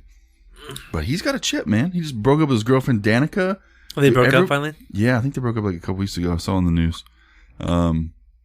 Just everybody disrespecting Aaron Rodgers. I think this could be the year he comes back and was like, boom. All right, number 1 QB. Uh-huh.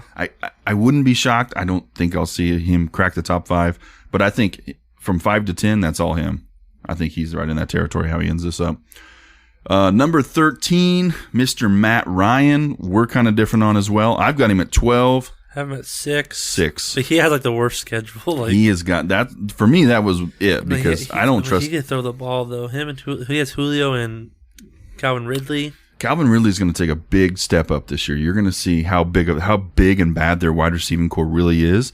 My concern is the backfield. Mm-hmm. Who's running the ball? Todd Gurley. Games that Todd played last year. Yeah, we'll see. I'm hoping he's in. And he's guess in what? He Atlanta. was already banged up the other day. Damn. Let me see the depth And then, chart behind it. Is it still Ito Smith? Yeah, because no one signed Devontae Freeman yet. Yeah, which is crazy. But that shows you, I'm telling you, injuries, man. They won't fuck with it. That's the quickest way to lose your job. Especially your running back. Todd Gurley, Brian Hill. Yeah, he had a good couple. He had a couple. I picked him up for a okay. game. He gave me like 27 points. He was okay for a couple weeks, but he is not a guy you can hang your offense on. Yeah, I know. Quadre Ollison, not familiar, and then Ito Smith. Yeah.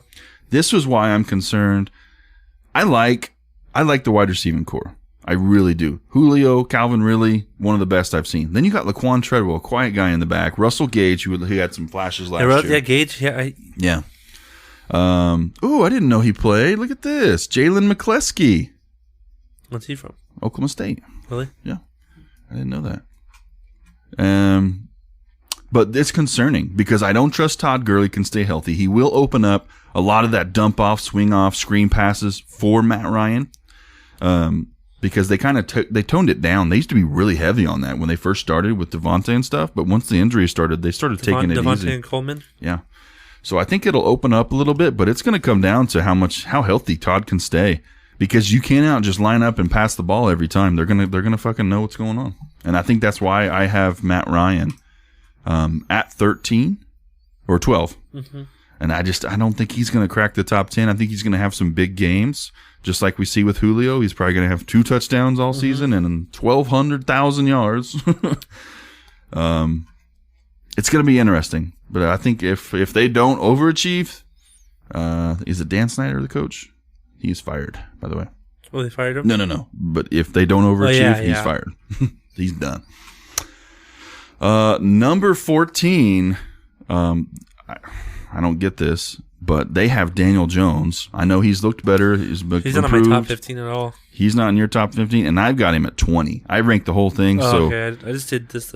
He's not in my top 15. I put Daniel at 20. I think he's going to be improved, but I don't think you're going to see some top 15 quarterback. No one to throw to. No, Saquon. They know the drill with Saquon. They're figuring it out. So bad for him, dude. He's on this. They're going to burn him out. Number 15. Ben Roethlisberger, I have him at 14. You've got him at 15. I think. I think you're going to see Pittsburgh bounce back pretty heavy this year. But one of the best defensive in the league, if not the best defense, is Pittsburgh. You've got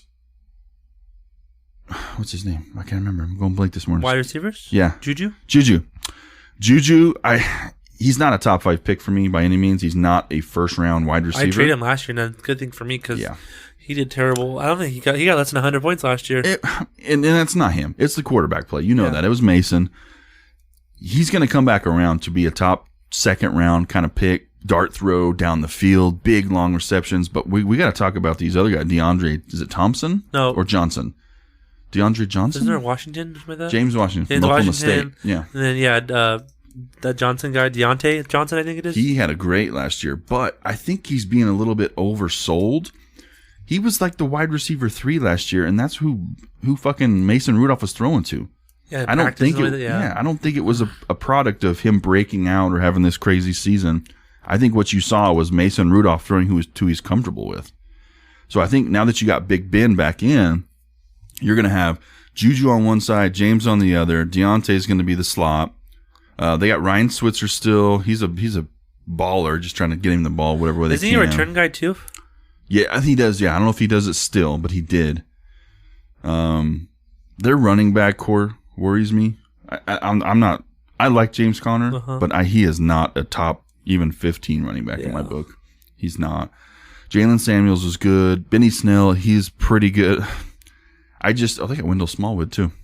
I just don't think there's enough weapons there to keep Big Ben ahead of these defenses. I think they're going to kind of figure out that they're going to go back to the passing. They're going to have to, because James Conner's not going to be able to front that running back group and really just ground and pound people. It's not going to happen.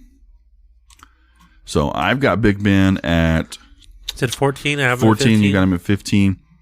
And then let me see. So we're missing out on a couple of your players. So actually, at your number 12, you've got Jared Goff. I had Goff at 16. Your number 13 was Phil Rivers. I have him at 19.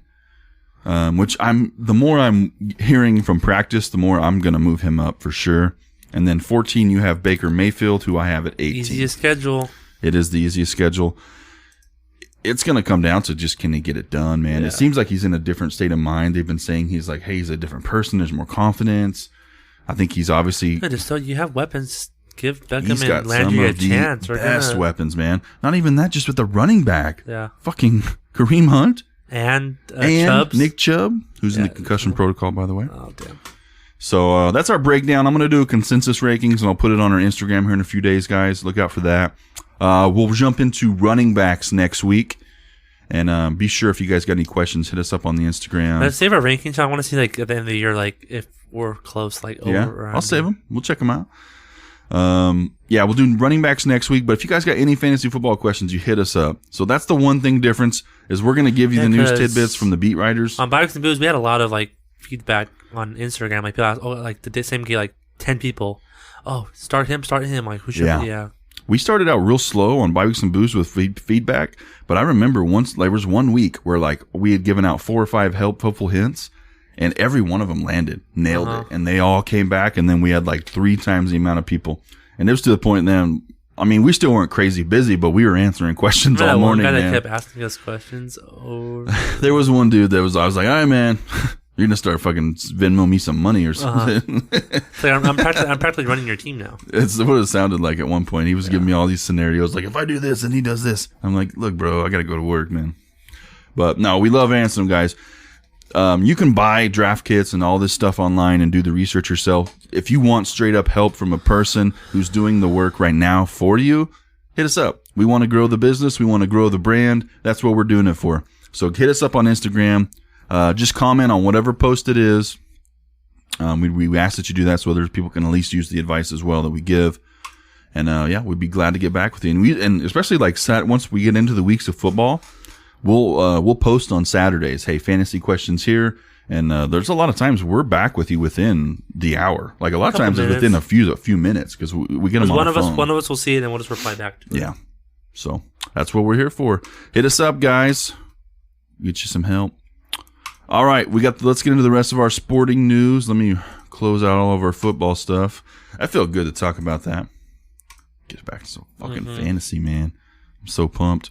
Are you doing anything crazy for a draft? Nope. Nothing? You want to come over here?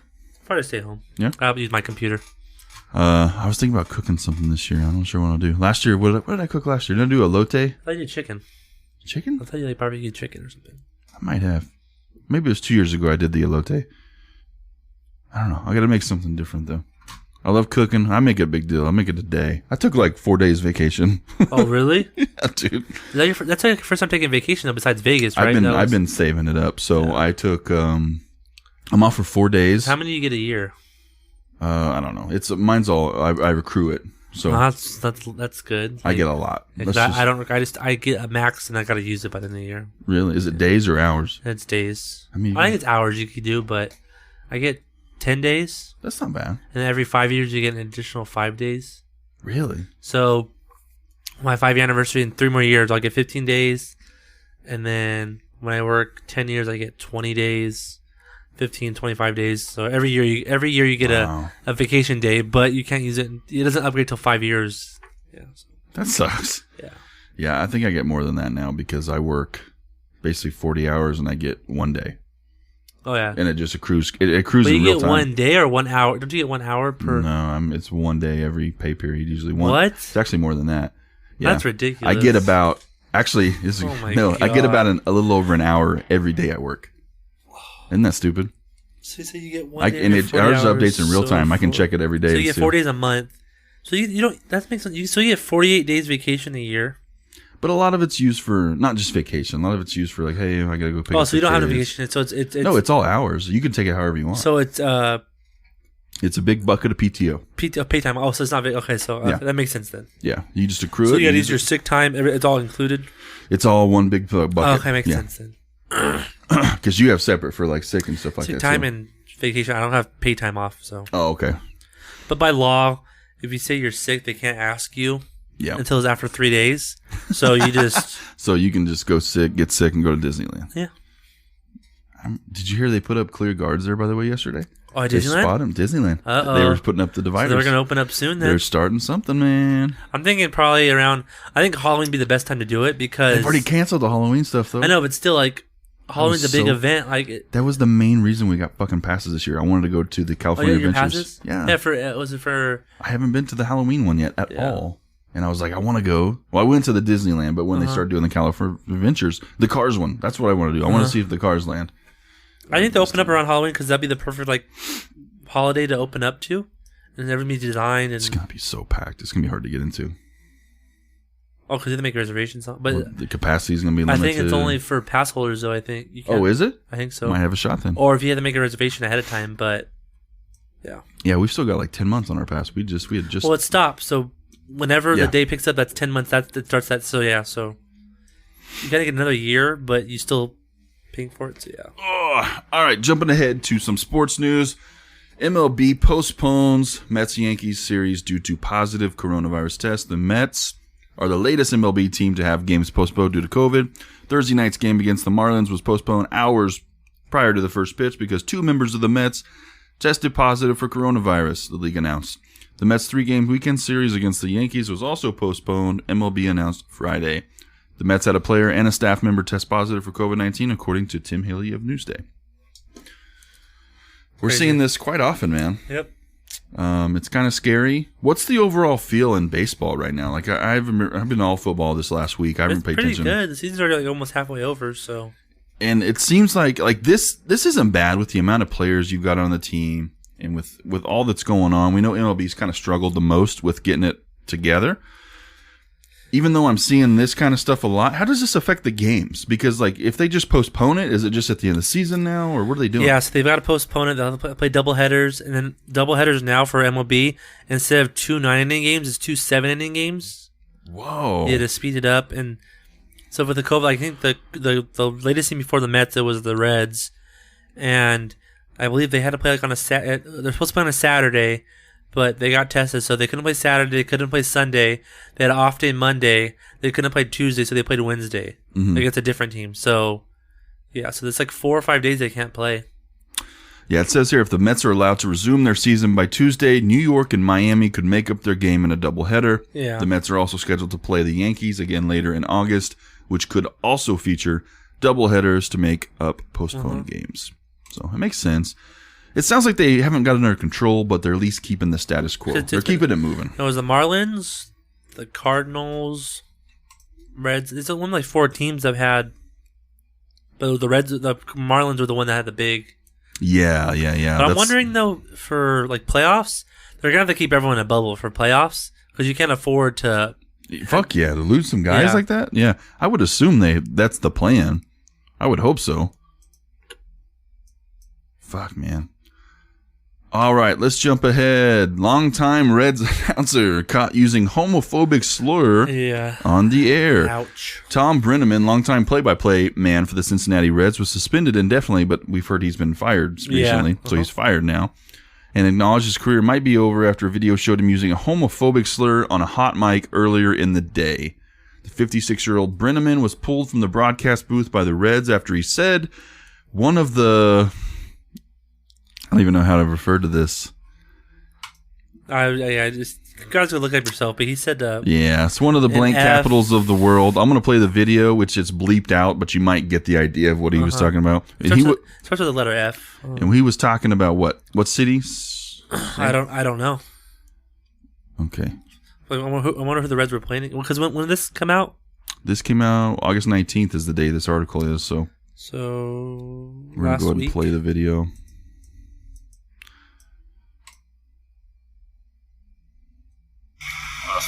Capitals of the world. Jesus. Yikes. So I bet his on-air apology made things worse. I can't tell you how much I say from the bottom of my heart. I'm They were so playing very, the very Royals when that sorry. happened, so I don't know. I pride myself and think of myself as a man of faith. This is his apology. As there's a drive in a deep left field by Castellanos, it will be a home run. He did it while he was fucking announcing, dude. I didn't realize that. I thought he was just in the booth. That's not me, and that's never been. Well, that wasn't you that just said that? Yeah, the difference, what he's trying to backtrack now is that, like, most people get called out for shit they said years ago. Oh, you said this. We're going to cancel you. And they'll say, well, I'm a different person now. That's, I thought that way 10 years ago. This motherfucker said this live a few days ago, and now he's like, that's not me. You can't do that, dude. It doesn't work that way. Oh, my God. I wonder if this is this might be the unedited.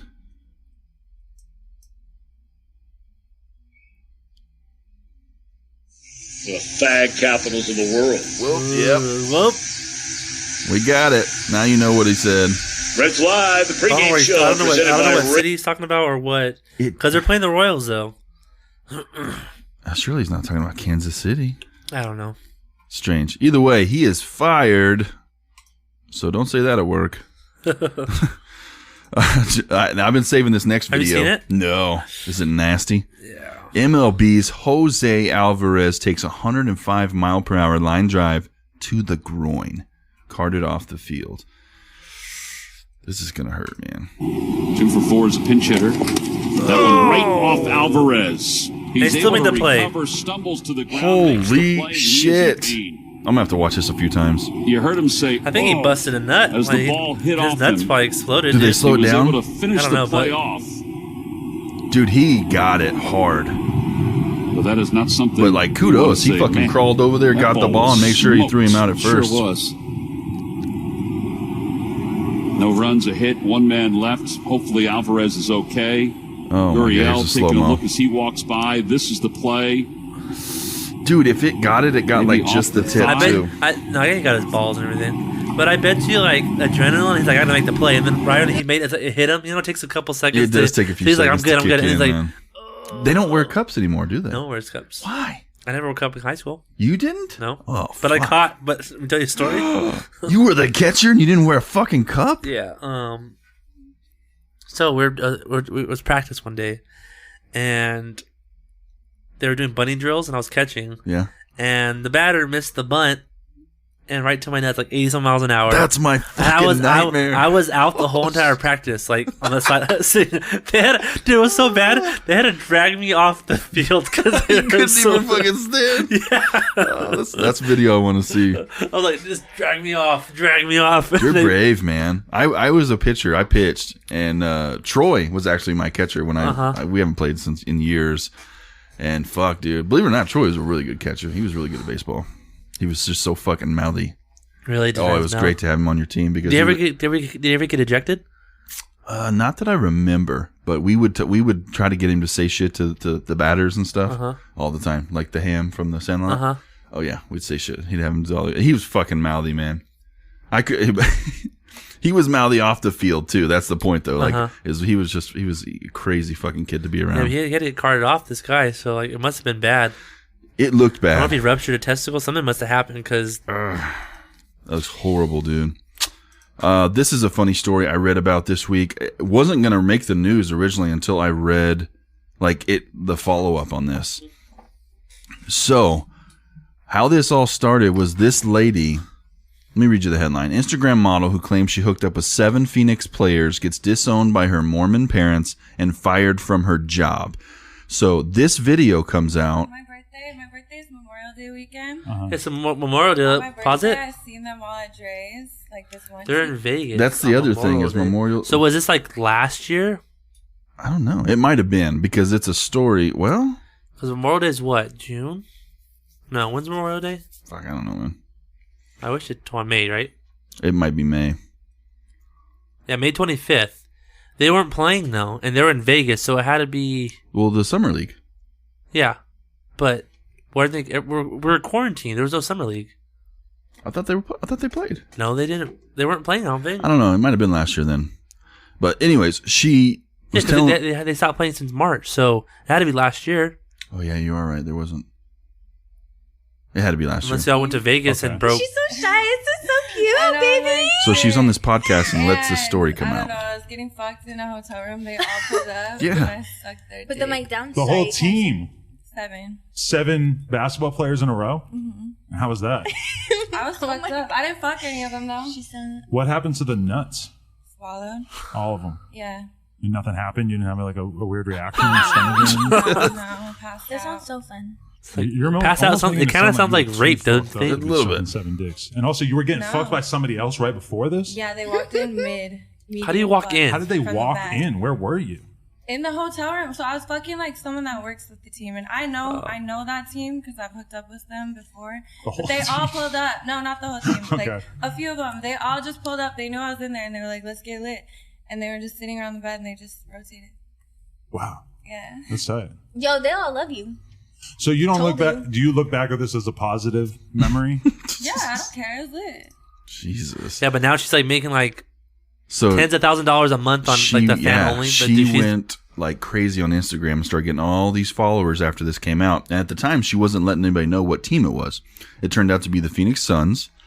yikes. She got famous basically overnight. Ton of followers. She started an OnlyFans page to start making money. She made so much money on her first day. They said Like she went 70,000? from 3,000 to 32,000 followers on Instagram in one day. She made 22 grand on OnlyFans. Look in a at her, weekend. Look at her thing. That's just $75,000 in her. Oh, in one day, she said, and then she was Yeah. going to make 100 grand on the weekend. This girl went from fucking 3,000 followers one day to making 100 grand over the weekend because of that video. Kudos to her, I guess, right? And look at that, $75,000 from OnlyFans. Damn. She goes, I'm buying a fucking Tesla, a lit ass apartment, and getting my body done. I'm hype, bitch. Fuck what y'all think. That's crazy. But after the video came out, like we said, her Mormon parents, she was disowned, and she was also fired from her job because she worked for her Mormon parents. Oh, really? Dumb bitch. Yeah. But I guess she doesn't really need a job if she's making $75,000 a weekend. It's just when I first read it, it was just this video. We didn't know the team, and then a couple of days went by, and then the team came out, and then the aftermath. I was like, okay, we got to talk about this. This is fucking crazy. I wonder which guys. I'm just curious. Like, Yeah, it's like Devin Booker. Like, I that's the first person I thought, and I was Yeah. like, no way. Nah. Hopefully not. He's better than that. I look at Devin Booker as a really nice guy. yeah. I hope he's a nice guy. All right, video services of Toronto Raptors president Masai. How do you say his name? Or Ujiri. Yeah, Ujiri. The team's This is president, sad, father of dude. Santa Clem Tuesday, shows he was not the aggressor, but instead the recipient of very violent, unwarranted actions. I'm not familiar with this. What happened? Okay, so don't play the video yet. So that one you're gonna play the bottom of it, but Is that the video? this is NBA Finals when the Raptors beat the Warriors. Mm-hmm. He's trying to get on the court, and he was trying to pull out his access pass to show security guard. It was a sheriff was security. Oh, okay. The sheriff shoved him twice, like as if like you're not on the court. Like how do you not know who he is? Like of course you should get like before every game you should be like, This is the president of the fucking. if you guys see this guy, you gotta let him on the court. But yeah, but So he bad, was though. trying to go to the court with. Yes. Okay, that makes And it's sense. right before they won too, and like everyone's like upset, like your team just won, and you have to like you're not thinking about the winning. Explain you think, yourself to no, get on the you're not fucking thinking court. about what you just won. You're thinking about, I just got assaulted by a police officer. Like you That don't. bad? Fuck. I'm not familiar with it. I haven't watched the video. We're about to watch it right now. Come on. Like, yeah, fucking a ads are 15-second playing. video. Yep.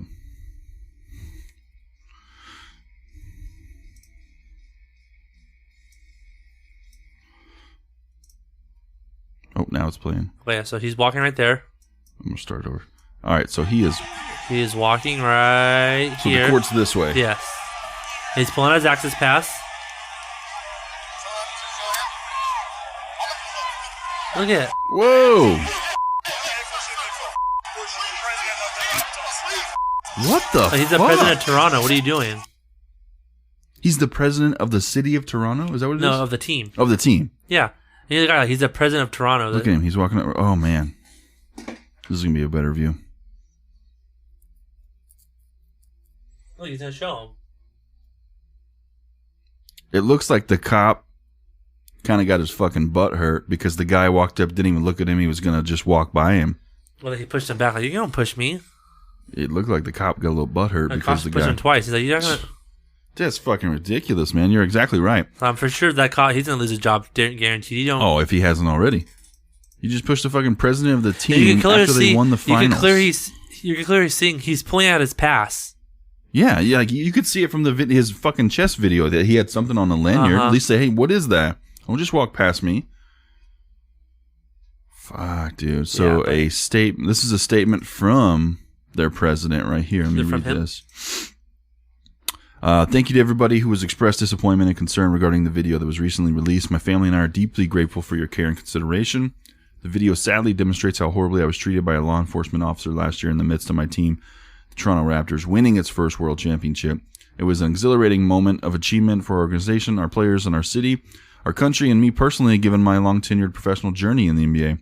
Yet, unfortunately, I was reminded at the moment that despite all my hard work and success, there are some people, included those who are supposed to protect us, who will always and only see me as something that is unworthy of respectful engagement. And there's only one indisputable reason why that is the case, because I am black.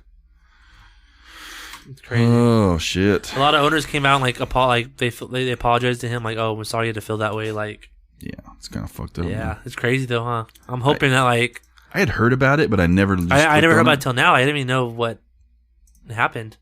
Damn. All right, let's get into some NBA playoffs, guys. We're gonna do a quick recap. So, how are you looking? Have you watched any games? No, I have not. I watched the Thunder play twice.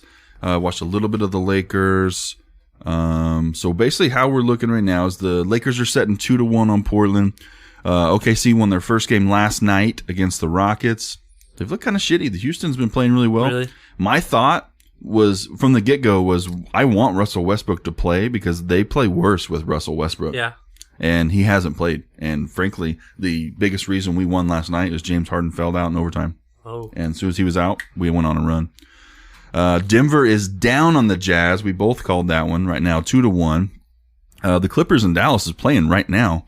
Clippers are up 2-1 on that one. Bucks are up 2-1. Bucks over Orlando 2-1. Indianapolis, yeah, Miami's going to sweep the Pacers. It looks like. Oh, I cried the Celtics. I knew the Celtics were going to beat the 76ers. Did you pick the 76ers? No, hell no. They lost Ben Simmons, and I was like, no way. And then Toronto's about to sweep Brooklyn. The Nets is the one I was like, the Nets could do it, but they'll get their ass kicked. So do you have the brackets? I want to see if I have them on my home screen right here.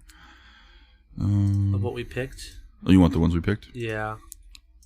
This is me, and this is you. Oh, so we both picked the Thunder. Yeah, we both picked the Thunder, and we both picked the. No, I picked the Nuggets. Oh, you picked the Nuggets. I thought you picked the Jazz. No, yours is the same. No, your brackets. See, your bracket's wrong. You have mine on. Did I fuck it up again? Yeah.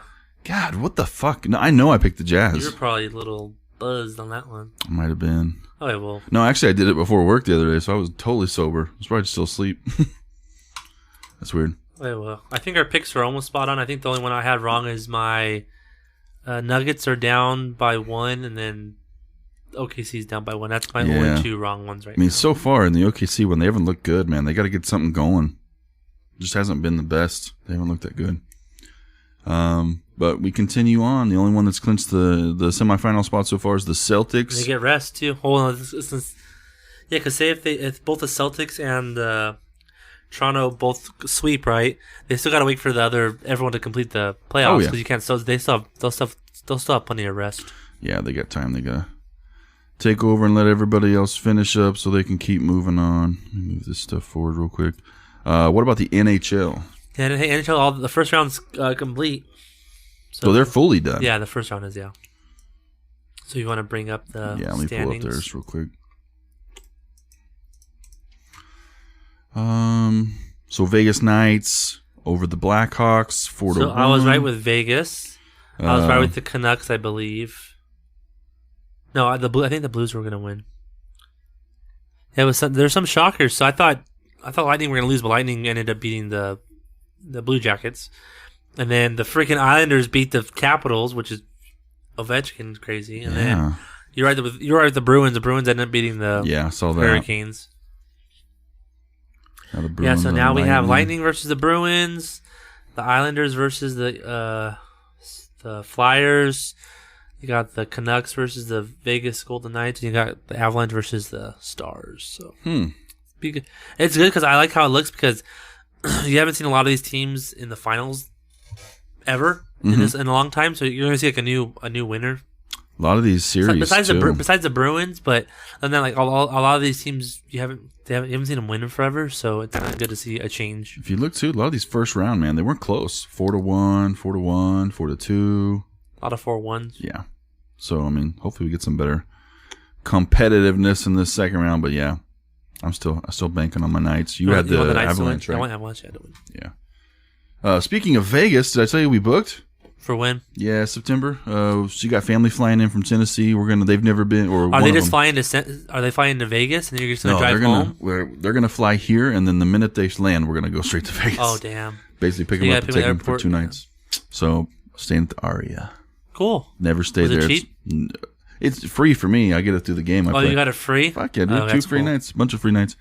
We actually got 2 free. We're only staying 2 nights, just a quick stay. And we got 2 rooms for free for 2 nights. You gotta pay the resort fees. Yep, which is like $45 a night. So about $200 for 2 rooms. Yeah, pretty much. Cool. That's a good side. It's triple Aria, Cosmopolitan, Vidara. There's like an expensive ass city mall. center, man. They have like Gucci and Louis Vuitton, all kinds of stuff. It's a really nice area. I'm excited. I had a buddy stay at the Aria just a few weeks ago, and he was like, "Dude, it's so nice." So we're pumped just to get out of town for a couple days. All right, next bit of news we got. I heard about this last week. I was almost debated putting it on because I saw the video. My brother showed me. It's crazy. It is. Brawl breaks out after comic Big J. Okerson dragged from stage. New York City comedian Big J. Okerson was dragged off the stage by a furious fan. Page 6 has learned, setting off a melee as fans and fellow comics leaped in to help Okerson. They tell him a woman had been heckling the stand-ups all evening when headliner Okerson went on stage. Richardson told him to give him a nod if he wanted her booted. Okerson declined. He said I'd use the belligerent guest in his act instead. But when he continued to disrupt the show to the point Okerson, who appeared on Crashing and Louie, couldn't do his act, he called on Richardson to get her out of there just minutes before the end of his set. Richardson says that he was escorting the woman plus her husband, her mother, mother-in-law, and brother out of the show. The audience began to cheer. The ovation seemed to set off her brother, who rushed the stage, which was elevated around 4 or 5 feet from the floor, grabbed Okerson by the left leg, yanked him violently to the floor in front of the stage. And we have the video right here. Oh, fuck. Yeah, but I guess that guy got his ass beat by everyone. I'm sure. Did you see who posted the video? Ari Shafir. You got to see the comment though. Look, read the thing. What, the comments? No, read what the quote comedy. Read what Ari put. No.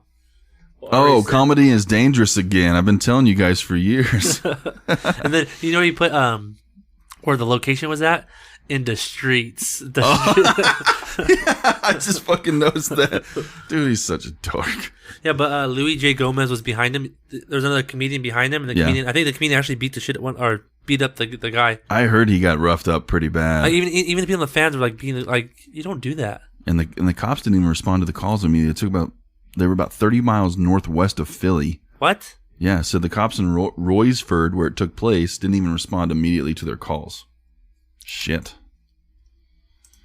Meanwhile, a Twitter user who goes by Derek Call claimed to have been at the show. I'm willing to testify in court that Jay did his best to de-escalate the situation. He said nothing to the man who attacked him. Wow. And there has to be a recording of that, what he was saying. So, of course, if he said anything to provoke him, then... Most comedians nowadays record everything they do just to have, for their social media. So I'm assuming there's better video. Yeah.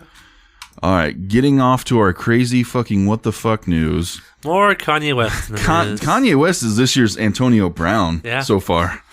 Kanye West has a vision for the next collab, TikTok, but with the Jesus twist. Kanye West wheels are turning about his next big project, and he thinks he's onto something huge. Jesus Talk. The rapper and presidential candidate says he was perusing some content on TikTok with his daughter, and as a Christian father, he was disturbed by some of the stuff he saw. A vision, these are the tweets from Kanye. A vision just came to me. Jesus Talk. I was watching TikTok with my daughter, and as a Christian father, I was disturbed by a lot of the content, but I completely love the technology. We pray we can collaborate with TikTok to make a Christian-monitored version that feels safe for young children in the world. In Jesus' name, amen. He says he I feel like loves this the is tech. all just a ploy. Like, just to like, He's just saying shit to stay in the news. I mean, he's like mentally because like, He's if you were a Christian, you should be a Christian all your life. Like, how like all of a sudden now, and then you're gonna use it like, as a Christian, you shouldn't be like promoting that you are. You just gotta do right, like do God's deed and stuff. You can't just be like, oh, I'm like you can't. yeah. That's against like all these. You can't just be Yeah. out like you're making like he's making a bad name for Christians. Like it just It seems that he's doing it in pride, and then that's Yeah. exactly what's against what they preach. So it's a joke in my eyes. It's either a ploy to help his political movement, or he literally. I think there's some Insane, mental illness. yeah. There's some mental illness there. So.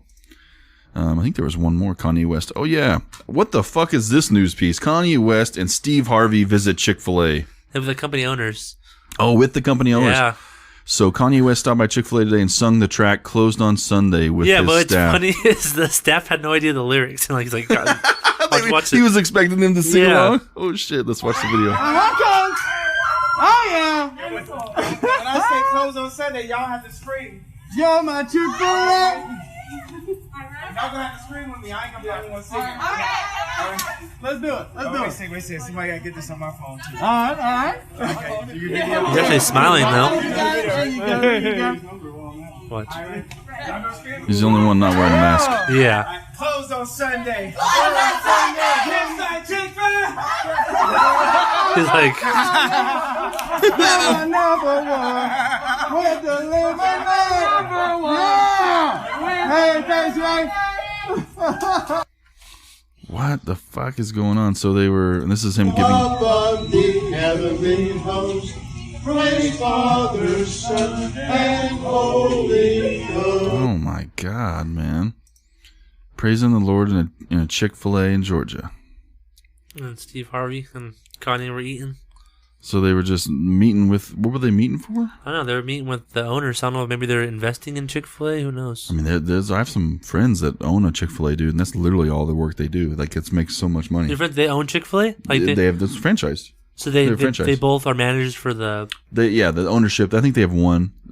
What's crazy is I went to college with the girl, and like she was super smart, and like she's just pregnant now, and her husband owns a Chick-fil-A. That's all they're doing. And they probably make good money, though. Good money. Really?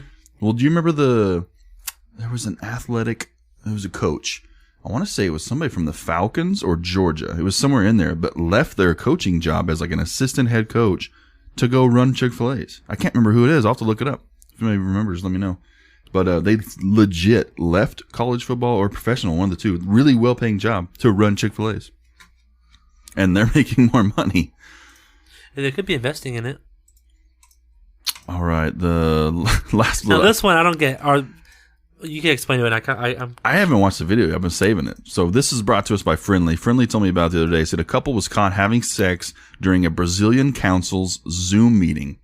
So this is like a council for the city. There's 8 people on this Zoom call. Yeah, but was that person having sex? Were they involved in the council meeting, or did they just join a random Zoom? We don't know if it was them, like they hopped into a random Zoom That's and what I'm started doing thinking. it, or if it was actually a person. If you notice, everybody's name is pretty short. This person's is long. Yeah, I think they joined the wrong. as like a joke. Yeah. Compromisso com a educação é compromisso orçamentário. Já dizia Leonel Do you see anybody else like Fica cada vez mais claro. this guy's got to know? He's smiling. This dude's like, what the fuck? Trabalhar pela educação. This looks like a lady and a man. I don't know. This looks like both. And then in the corner, you got his little. It's just he's having sex with some girl. Quero agradecer a presença e a paciência de todos. Juneilson Magalhães, representante I think once da they caught it, AEP. they Opa, Contigo. oh, look at the. boa tarde, senhor presidente dessa comissão. Queria saudar também o professor Sérgio Parelli e também o Tarcísio Mota. A ERJ, ela se encontra The guy said, oh, there's someone- do Poder Legislativo para estar auxiliando. What e is trazendo going de on? educação quanto There's still estudantil. these people having sex on one video, and everybody's just kind of. We can't tell if they know. This guy's smiling, so Well, I think the guy on the top right knows because someone else is watching the video. yeah, he was showing. É muito importante, né? Skip Presente, ahead. né? Aí, de repente, um they dos kick him primeiros out. questionamento é, então, eu particularmente What the fuck, dude? Yeah, I don't know how. I think they turned a random Zoom call or something. I don't know. Some kind of mistake, but it was very strange. It was awkward. And they just kept the fucking meeting going. Yeah. They're like, okay, the budget's good for the sewage. Yes. Mike? Yep, he's still having sex. Okay. We're going to go for it. All right. Last little bit for the day. Dude, last night. I don't know any of this stuff. DC's Fandom's 9 biggest film reveals. DC released like 4 or 5 different trailers of new movies coming out. I heard about the Wonder Woman 84. The Batman one looks... Okay, so they have a new Flash movie coming out. And you know Michael Keaton's supposed to be in it? Really? Yeah, like the old Batman. That's crazy. And then they have a new Suicide Squad movie coming out. Who's in that one? A whole bunch of people. Is that the Jared Leto again? No, it's not the Joker one. It's, okay. There's like a whole... John Cena's in it. Pete Davidson's in it. Oh, that's the There's one. There's a whole bunch that's of people in it. But the Batman one... So they're re-releasing Justice League on HBO Max as like a 4 series, like the uncut version, like the unedited, like it's gonna be like dark. If you scroll down the bottom, you gotta watch the new Batman trailer. Watch Black Adam. So The Rock's in it. I heard about this. This is an actual comic book character? Yes. 5,000 years ago, Kahndaq was a melting pot of cultures, wealth. I'm not usually into comic book stuff. Sometimes they'll kind of catch my eye. Most of us had nothing. Is this a real old comic that I've never heard of? It seems like they just... He's supposed to be stronger than Superman. Instead, they got me. I did what needed to be done, and they imprisoned me for it. Are they going to cancel him for playing Black Adam as a Samoan? That's the name of his... He's black. I thought he was Samoan. No, he's mixed. Oh, is he? Yeah, his dad's... Or his mom's African American, his dad's Samoan? I think it's his mom, yeah, because his dad was the wrestler. No one will ever stop me again. I'm excited for that one, though. Yeah, it's like a teaser trailer. Looks kind of cool. Batman, oh, dude. So, who plays Batman in this? Robert Pattinson from Twilight. That's right. But this Batman's dark. Like, really dark.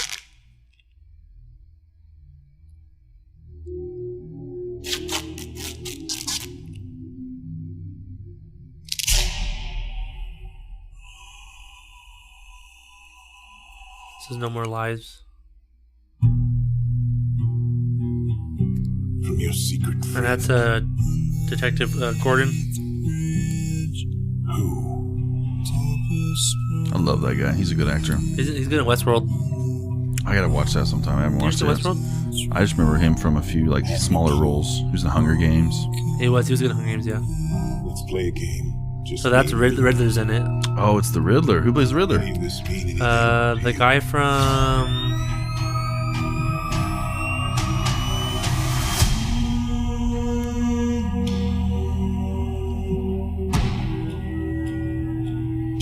You're becoming quite a celebrity. Paul Dano? Oh, I love him, man. He is in fucking There Will Be Blood. Holy shit. When I first heard about Robert Pattinson, or whatever his name is, playing this character, I couldn't see it. All I could see him as this little dark, though. Pale guy in Twilight. He actually looks So Catwoman's in it. Penguin's in it. What is the price for your blind eye? The hell are you supposed to be?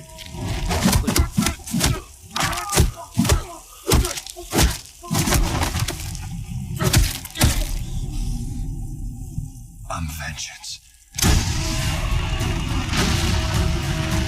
Did they show the Riddler? No, but I think the Riddler was in the beginning with the tape. That was him. Oh, so he's not dressed like the old school. No, Riddler. so pause it. But that's it, though. But so this whole like it's before these villains know their power. Mm-hmm. It's like when the Riddler starts, when Catwoman starts, when Penguin starts. It's like before they became who they are. Oh, I get you. Okay. Oh, that's kind of cool. I love that guy, by the way. I'll probably watch it just for him. Well, sweet. I'm excited, though. That is all the news we got for this week. You got anything else, man? No, that's it. Sweet. Now we're going to go order some pizza. Did you guys do anything else today? Probably just help Marissa with her homework, or... That sounds awful. Yeah. I'll bring her some pasole. Pasole. Pasole. I've been cooking up a bunch of shit Sean, on my been cooking up in Snapchat. the kitchen.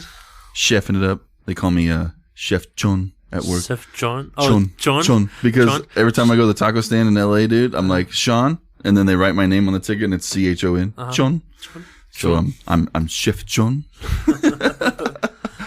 But I've been fucking making. Dude, the birria turned out pretty good. The birria was really good, and the pozole actually was pretty good. Do you like pozole? I didn't think you'd like it that much. Birria was really good though.